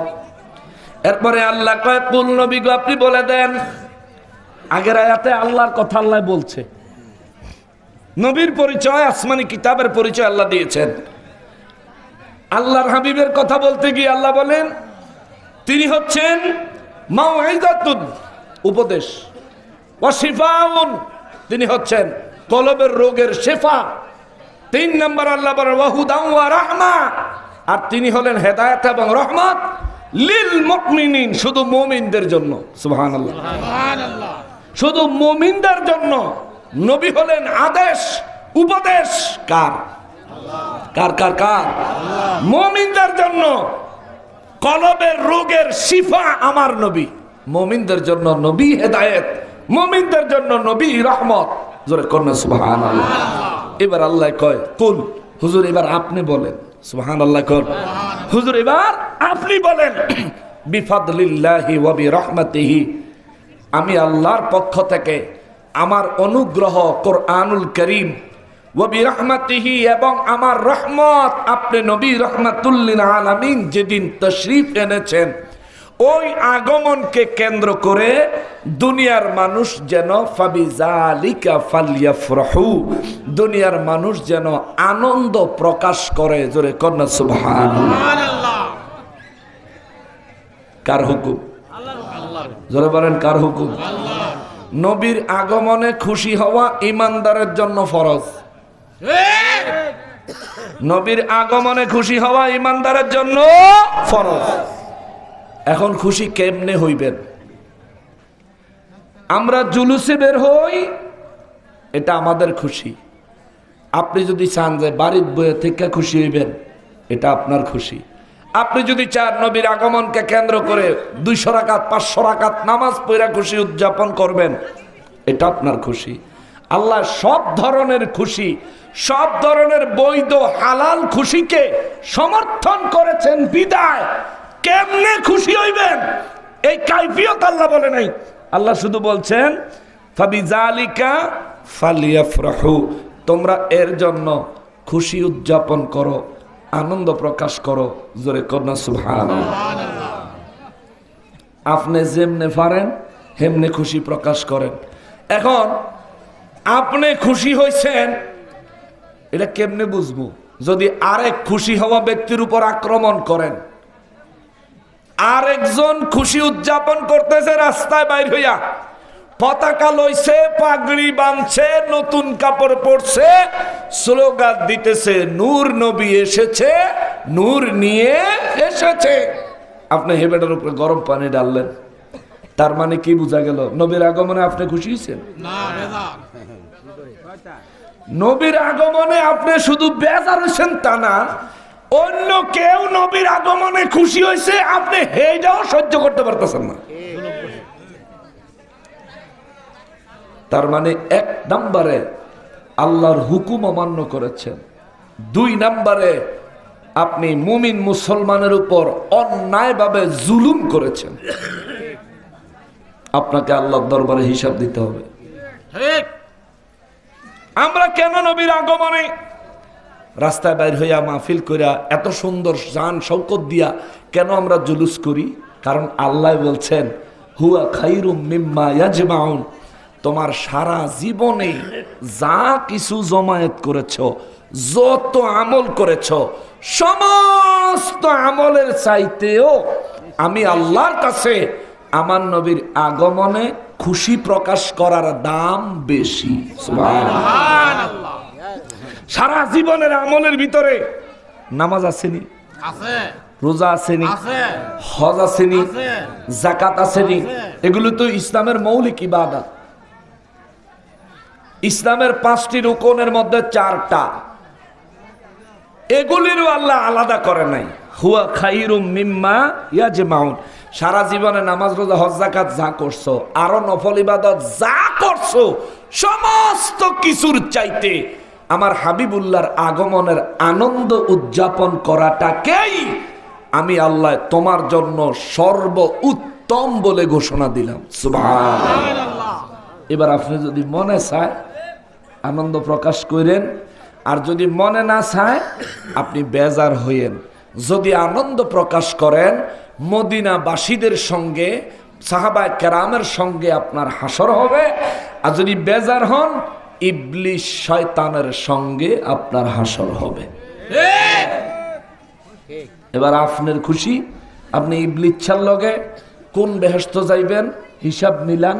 আমরা সাহাবায়ে কেরামের সঙ্গে আমার নবীর আগমনকে কেন্দ্র করে আল্লাহ খুশি হইছে, ফেরেশতারা খুশি হইছে। আহা ওরে জান্নাততে হাওয়া মরিয়ম আসিয়া হাজেরা মিলাদুন নবী পালন করতে এসেছিলেন তারা। সুবহানাল্লাহ। আরে আসলেন নবী এই ধরাতে, আসলেন নবী এই ধরাতে, সুরমা লাগা দু নয়ন উল্লাসে মাতিয়ায় ওঠে বে নবীর দুই চরণ, উল্লাসে মাতিয়ায় ওঠে বে নবীর দুই চরণ।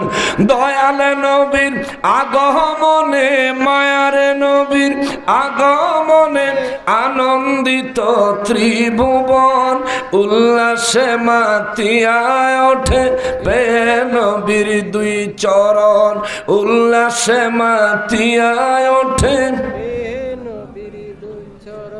আল্লাহ কবুল করুক, জোরে কনা আমি। সুতরাং আমার নবীর আগমনে, মিলাদুন নবী সাল্লাল্লাহু আলাইহি সাল্লাম উদযাপনে খুশি প্রকাশ করা ঈমানওয়ালা মুমিন মুসলমানের উপর আল্লাহ পাকের ন্যস্ত করা দায়িত্ব। এখন আপনি এই খুশি নিজের জায়গা থেকে বৈধ পন্থায় যে কোনোভাবে উদযাপন করতে পারেন। তবে আমরা মনে করি, ওলামায়ে আহলে সুন্নাত ওয়াল জামাত মনে করে, আমরা জুলুসের মাধ্যমে আকাশ বাতাসকে মুখরিত করে বেদিনদেরকে পর্যন্ত আমরা জানান দিয়ে দিতে সক্ষম হই যে আজ আমার নবীর আগমনের তারিখ। এই তারিখে আল্লাহর তামাম কুল কায়নাত ধন্য হয়েছে, আমরাও নবীর আগমনকে ধন্য হয়েছি এই হিসাবে গ্রহণ করলাম। জোরে কোন সুবহানাল্লাহ। এবার নবীজির মিলাদ শরীফে আমরা যে কিয়াম করি, দাঁড়াইয়া নবীজিকে সালাম দেই, এই ব্যাপারে অনেকেরই অবজেকশন থাকে, দাঁড়ানো যাবে না, এরকম অবজেকশন দিয়ে থাকে। ভাই দাঁড়ানো যাবে না, মিলাদ শরীফে পড়ার সময় দাঁড়ানো যাবে না, এই কথাটা কোথায় বলছে? আমি একটু জানতে চাই কোথায় বলেছে। আপনি বলবেন মিশকাত শরীফের 403 পৃষ্ঠায় আমার নবী বলেছেন সাহাবায়ে কেরামদেরকে, তোমরা অনারবদের মতো দাঁড়াইও না। আমার নবী বলছেন অনারবদের মতো দাঁড়াইও না। বুঝলেন? আমার নবী বলছেন। আচ্ছা মনে করেন আপনি পানি খান, অনেক মানুষ, অনেক বাচ্চারা পানি খাওয়ার সময় গলার মধ্যে ঢক ঢক আওয়াজ হয় না গিলার সময়? তখন মায় দাদিয়ে না নিয়ে বাচ্চারা তখন কি কয়, হে বেটা গরুর মতো পানি খাস খা, সুন্দর করে খা। অর্থাৎ পানি খাইতে নিষেধ করছে না, না বাবা তুমি পানি খাও, কিন্তু অভ্যাস পরিবর্তন করো। যে অভ্যাসে খাও এটা ভালো অভ্যাস না, গলার মধ্যে আওয়াজ যেন না হয়।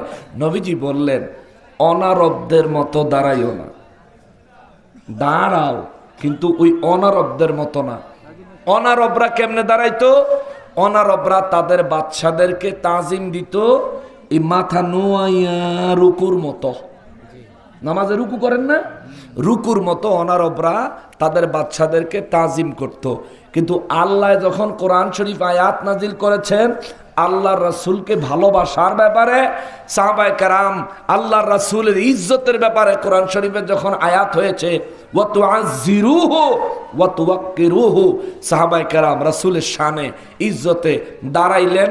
হেরা তো আর জানতো না কেমনে দাঁড়াবো, তো চিন্তা করছে রাজা বাদশাহ দরবারে রাজা বাদশাদেরকে যেরকম ইজ্জত দেয় ওই রকম ইজ্জতে সাহাবায়ে কেরাম দাঁড়িয়েছেন। পরে আমার নবী বলছেন এইভাবে দাঁড়াইও না, অনারবদের মতো দাঁড়াইও না, সঠিকভাবে দাঁড়াও।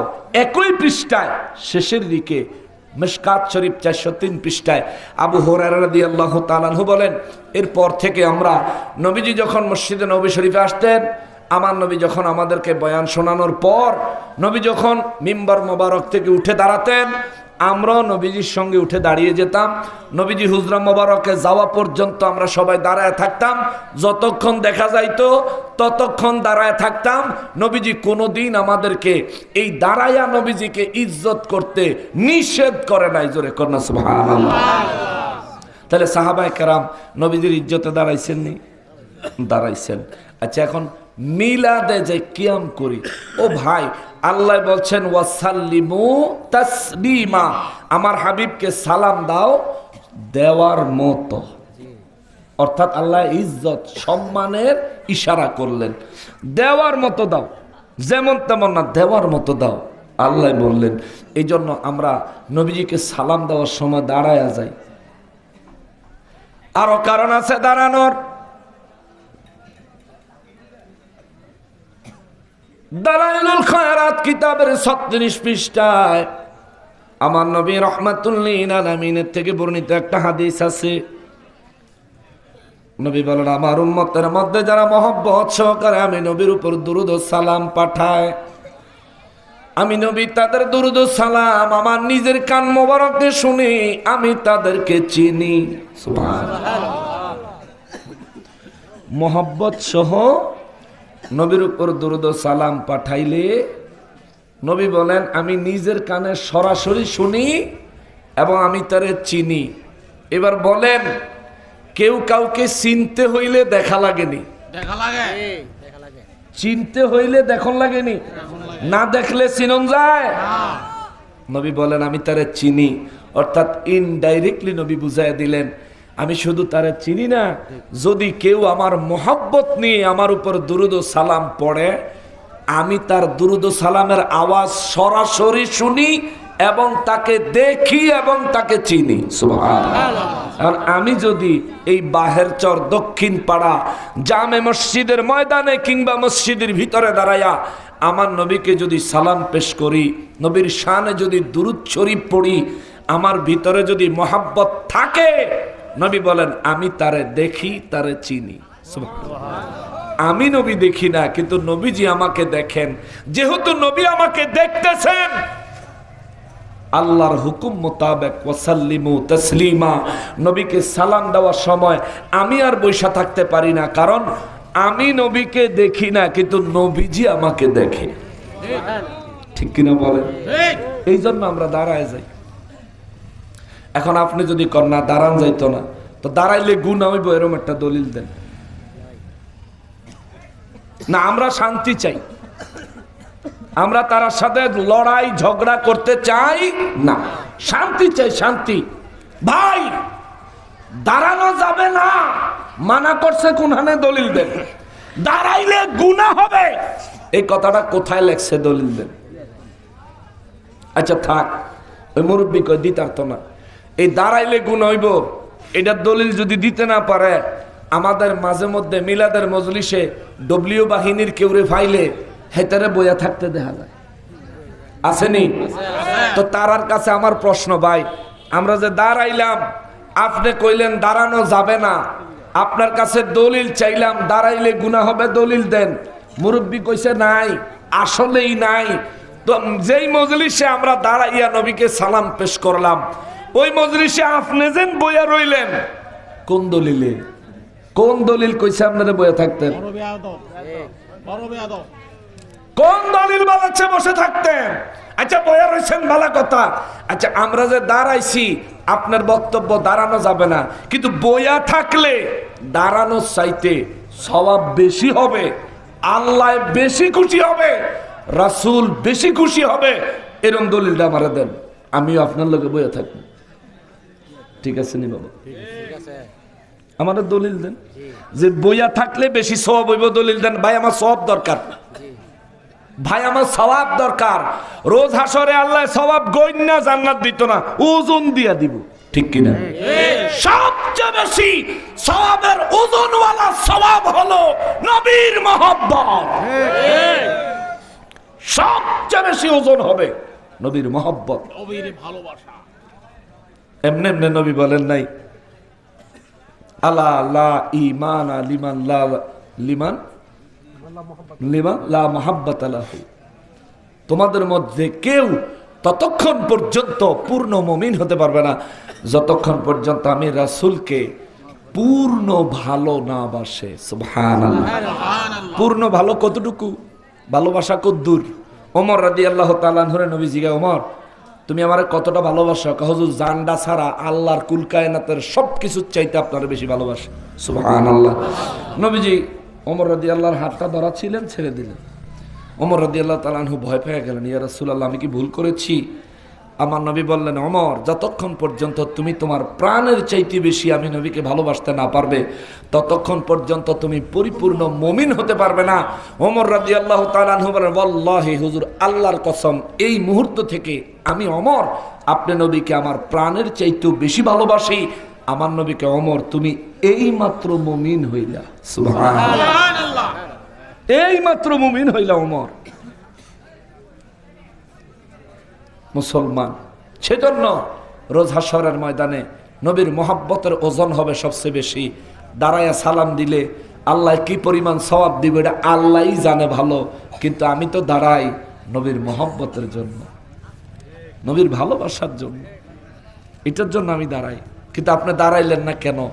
আপনিও জানেন আমি নবীজিরে দাঁড়ায় সালাম দিলে এই দুনিয়ার কোনো ফায়দা আমার হবে না, কিন্তু আমি ওই আল্লাহকে খুশি করার জন্যে, আল্লাহ রাসূলের মহব্বত আমার অন্তরে পরিপূর্ণ হাসিল করার জন্যে আমি আল্লাহর রাসূলকে দাঁড়াইয়া তাজিম করি, সালাম পেশ করি। কারণ আল্লাহ নবীজি সালামের ব্যাপারে বলছেন ওয়াসাল্লিমু তাসলিমা।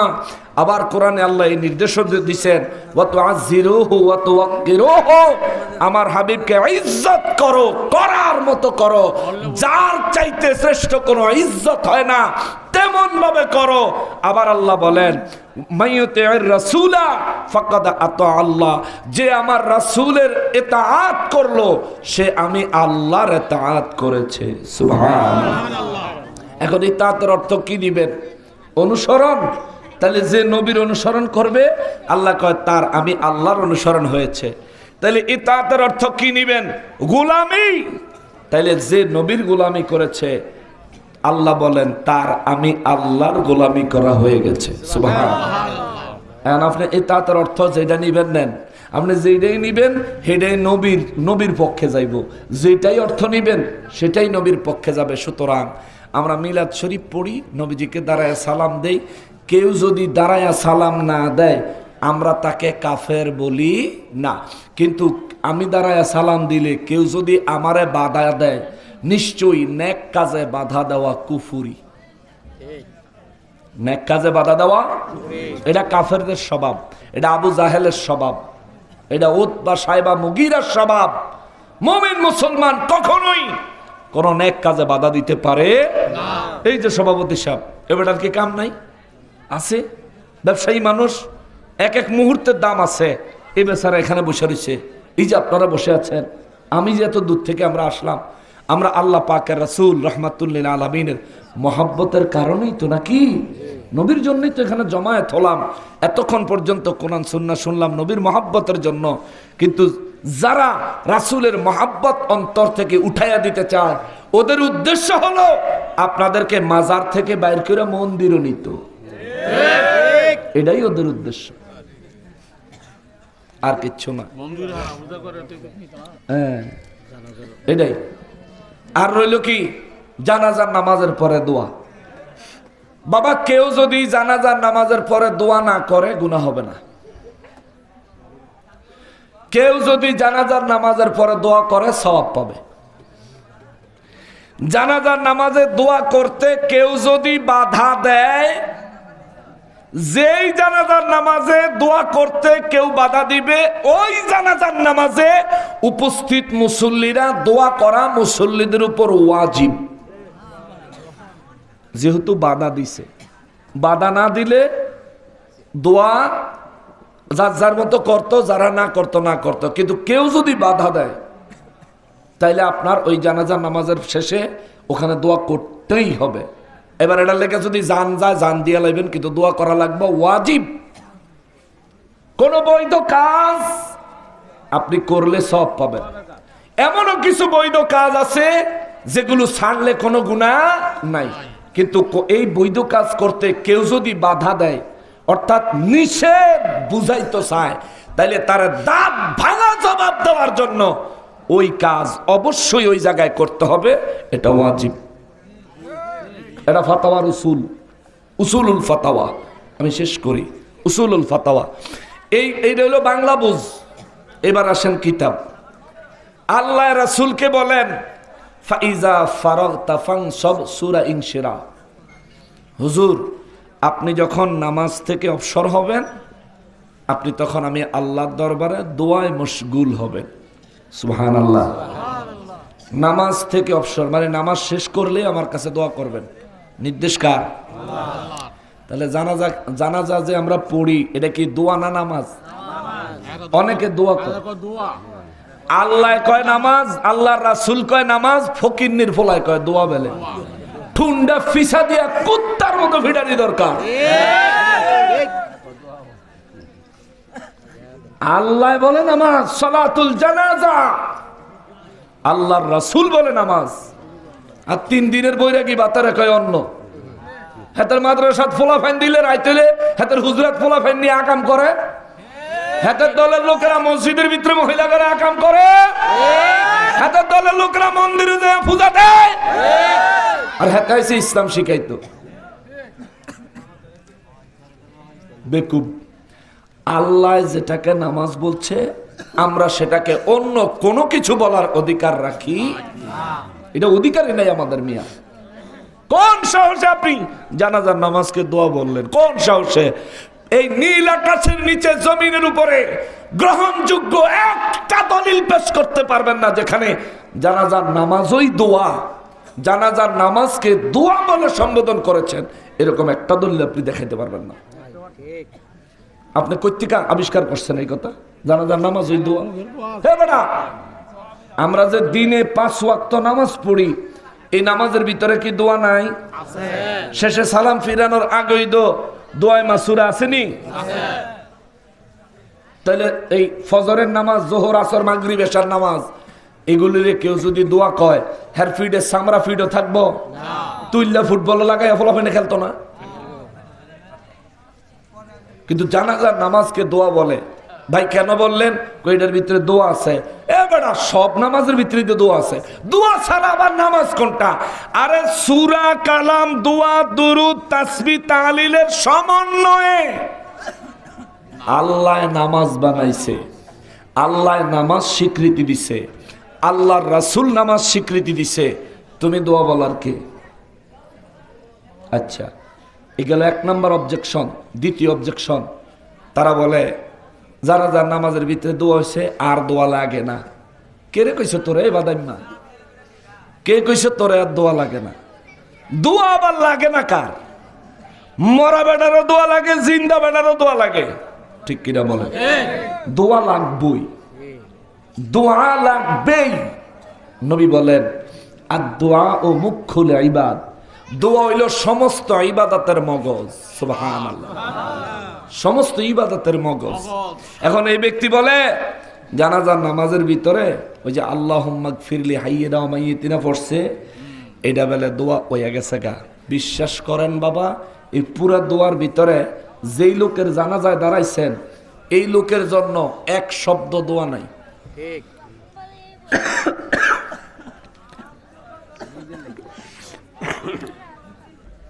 সাইড টক করেন না, আমি কথা বলতেছি।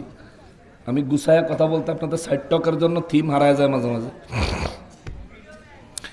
জানাজা নামাজে 3য় তাকবীরের পরে 4র্থ তাকবীরের আগে যে দোয়া পড়া হয়, এই দোয়ার ভিতরে মৃত ব্যক্তি যেই লোকের জানাজা, এই লোকের জন্য 1 শব্দ দোয়া নাই। আপনাদেরকে আমি বাংলায় বুঝাই দিচ্ছি।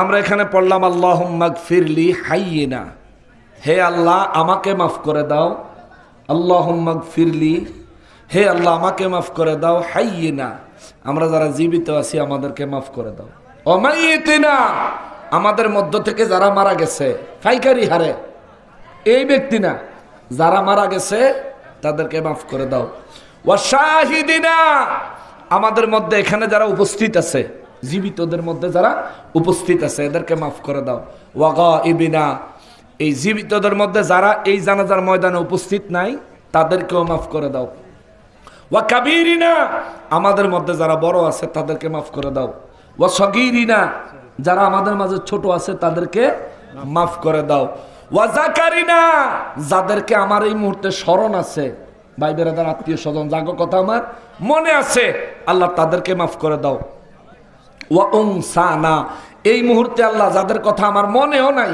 আল্লাহ তাদেরকেও তুমি মাফ করে দাও। এটি সব জিন্দা গলাইগা দোয়া।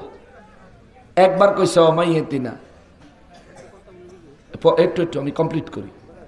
একবার বলছে শুধু ওয়ামাইয়াতিনা, মৃতদের, আমাদের যারা মারা গেছে অতীতে আগে যারা, ব্যাপকভাবে দোয়া, খাসভাবে নয়। শেষে কি কইলাম? আল্লাহুম্মা মান আহইয়াতাহু মিন্না ফাআহইহি আলাল ইসলাম, আল্লাহ আমাদের মাঝে যারা বেঁচে আছি আমাদেরকে ইসলামের উপর বাঁচায় রাখো, ওয়া মান তাওয়াফাইতাহু মিন্না ফাতাওয়াফাহু আলাল ঈমান, আমাদের মধ্য থেকে যে ব্যক্তির ইন্তেকাল সামনে এসে যাবে তারা ঈমানের সহিত মৃত্যু দিও। সুবহানাল্লাহ। এবার বলেন এই পুরা দোয়ার ভিতরে যে বেড়া মারা গেছে বেড়ার লেগে দোয়া হইছে? আচ্ছা, নবী আল্লাহ কোরআন শরীফে নবী কি বলছেন? ফাইজা ফারাগতা ফানসব, হুজুর নামাজ শেষ হলে আপনি দোয়া করেন। নির্দেশ কার? তা জানাজা যদি নামাজ হয় তাহলে জানাজার নামাজের পরেও তো দোয়া করতে আল্লাহ নিষেধ করছে? নিষেধ করলে তো কোরআন শরীফে থাকতো। আল্লাহ নিষেধ করে, এখন কইবা আদেশ করছে নি। এ বেটা, আল্লাহ আদেশ করে নাই, এরকম বহুত কাম তুমি করো। তুমি যেই জাতের টুপি মাথার দিছ, এই জাতের টুপি আমার নবীও মাথায় দেয় নাই, আল্লাহও এরম টুপি মাথার দিত বলে নাই, তো তুমি এরম টুপি মাথার দিলে কোন দলিল দিয়া? তুমি যেই মাদ্রাসায় পড়ে আলেম হইছ, এই মাদ্রাসায় পড়তে আমার নবীও বলে নাই, আল্লাহও কোরআন শরীফে আদেশ দেয় নাই, তো তুমি ওই মাদ্রাসায় পড়লা কেন? আচ্ছা যাক, এই কেনর উত্তর পরে আমরা যৌক্তিক ভাবে দলিল নিচ্ছি, শোনেন। এই জন্য আমার নবী হাদিসে মুবারকের মধ্যে বলেন, ইদা সাল্লাইতুম আলাল মাইয়িতি ফাখলিসু লাহু দুআ, তোমরা যখনই কোন মাইয়িতের জানাজা নামাজ আদায় করবে, ইদা সাল্লাইতুম, সালাত, আমার নবী সালাত বলছেন, সাল্লাইতুম, যখন ওই মৃত ব্যক্তির জন্য কোন জানাজার নামাজ সালাত আদায় করবে, আমার নবী বললেন ফাখলিসু লাহু দুআ, খালেস ভাবে ওই ব্যক্তির জন্য দোয়া করবে। সুবহানাল্লাহ। তাহলে জানাজার নামাজের মধ্যে প্রথম রাকাতে সানা, আল্লাহর প্রথম তাকবীরের পরে সানা, আল্লাহর প্রশংসা, দ্বিতীয় তাকবীরের পরে নবীর উপর দুরূদ ও সালাম, তৃতীয় তাকবীরের পরে আমরা যেই দোয়া পড়ি জানাজার নামাজের, এই দোয়ার ভিতরে মৃত ব্যক্তির জন্য কোনো এই খাস কোনো দোয়া নাই। সুতরাং জানাজার পরে দোয়া করতে হবে, জানাজার পরে দোয়া করতে হবে। আপনি যদি ইচ্ছা হয় দোয়া করবেন, করবেন, যার ইচ্ছা হয় না করবেন না, চলে যাবেন। হুজুর আমি দোয়া করলে কি ফায়দা পাবো? এক নাম্বার ফায়দা, আপনি যদি সারা জীবন জানাজার পর মানুষের দোয়া করেন, আল্লাহ যেদিন আপনার হায়াত শেষ করে মৌত নসিব করবে, আপনার জানাজার পরে আপনার জন্য দোয়া করতেও আল্লাহ বহু বান্দাদেরকে ব্যবস্থা করে দিবে। আর আপনি যদি বলে জানাজার পরে দোয়া দেখলেই দৌড়ের উপরে থাকেন, তাহলে দেখবেন আপনি মরলে আপনার পক্ষের লোকেরা মানুষ দোয়া করতে চাইলেও টাইম না নিয়ে আপনারা কবরের ভিতরে কোন রকম হালাইয়া থইব। এই জন্য আমি চিন্তা করি যে জানাজার নামাজে যখন দোয়া লইয়া টানাটানি লাগে, সেই সময় যদি আল্লাহ 5 মিনিটের লেগে মুদ্দারে প্রাণ দিত, রুহুটা দিয়ে যদি কইতো তুই উঠটা কি দোয়া করতো নাকি করতো না, মুদ্দারে উঠটাই মুগুরদা বাইরে লইলে যে দোয়া করতো মানা করে, হ্যাঁ রে ঠিক না? সময় 5 মিনিট রে, এদিকে আমার লাগা দোয়া করবে, তুই কে মানা করস? আরে বেটা মরছি, জমির দলিল, টাকা পয়সা, ব্যাংক ব্যালেন্স কিচ্ছু কাজে আইতাছে না, আমার এখন দোয়াই দরকার, ঠিক কিনা বলে? পাগলামি করো না। এরা জীবন্ত মানুষের দুশ্মন, ইমানদারের দুশ্মন, মরা মানুষেরও দুশ্মন। ওই নুরা পাগলার লাশ কবরতে উড়াইয়া আগুন দিয়ে জ্বালাইয়া দিছে না, হেরা চাইতে আছে মুসলমানের লাশ হিন্দুদের মতো চিতায় উড়াইতো। হেরা মনে চেষ্টা করতে আছে, ট্রায়াল দিছে ফরিদপুর, ফাইনালি শুরু করতে চাইতেছে। আল্লাহ তাদেরকে হেদায়েত নসিব করুক, পড়ি আমিন। আরো করে পড়ি আমিন।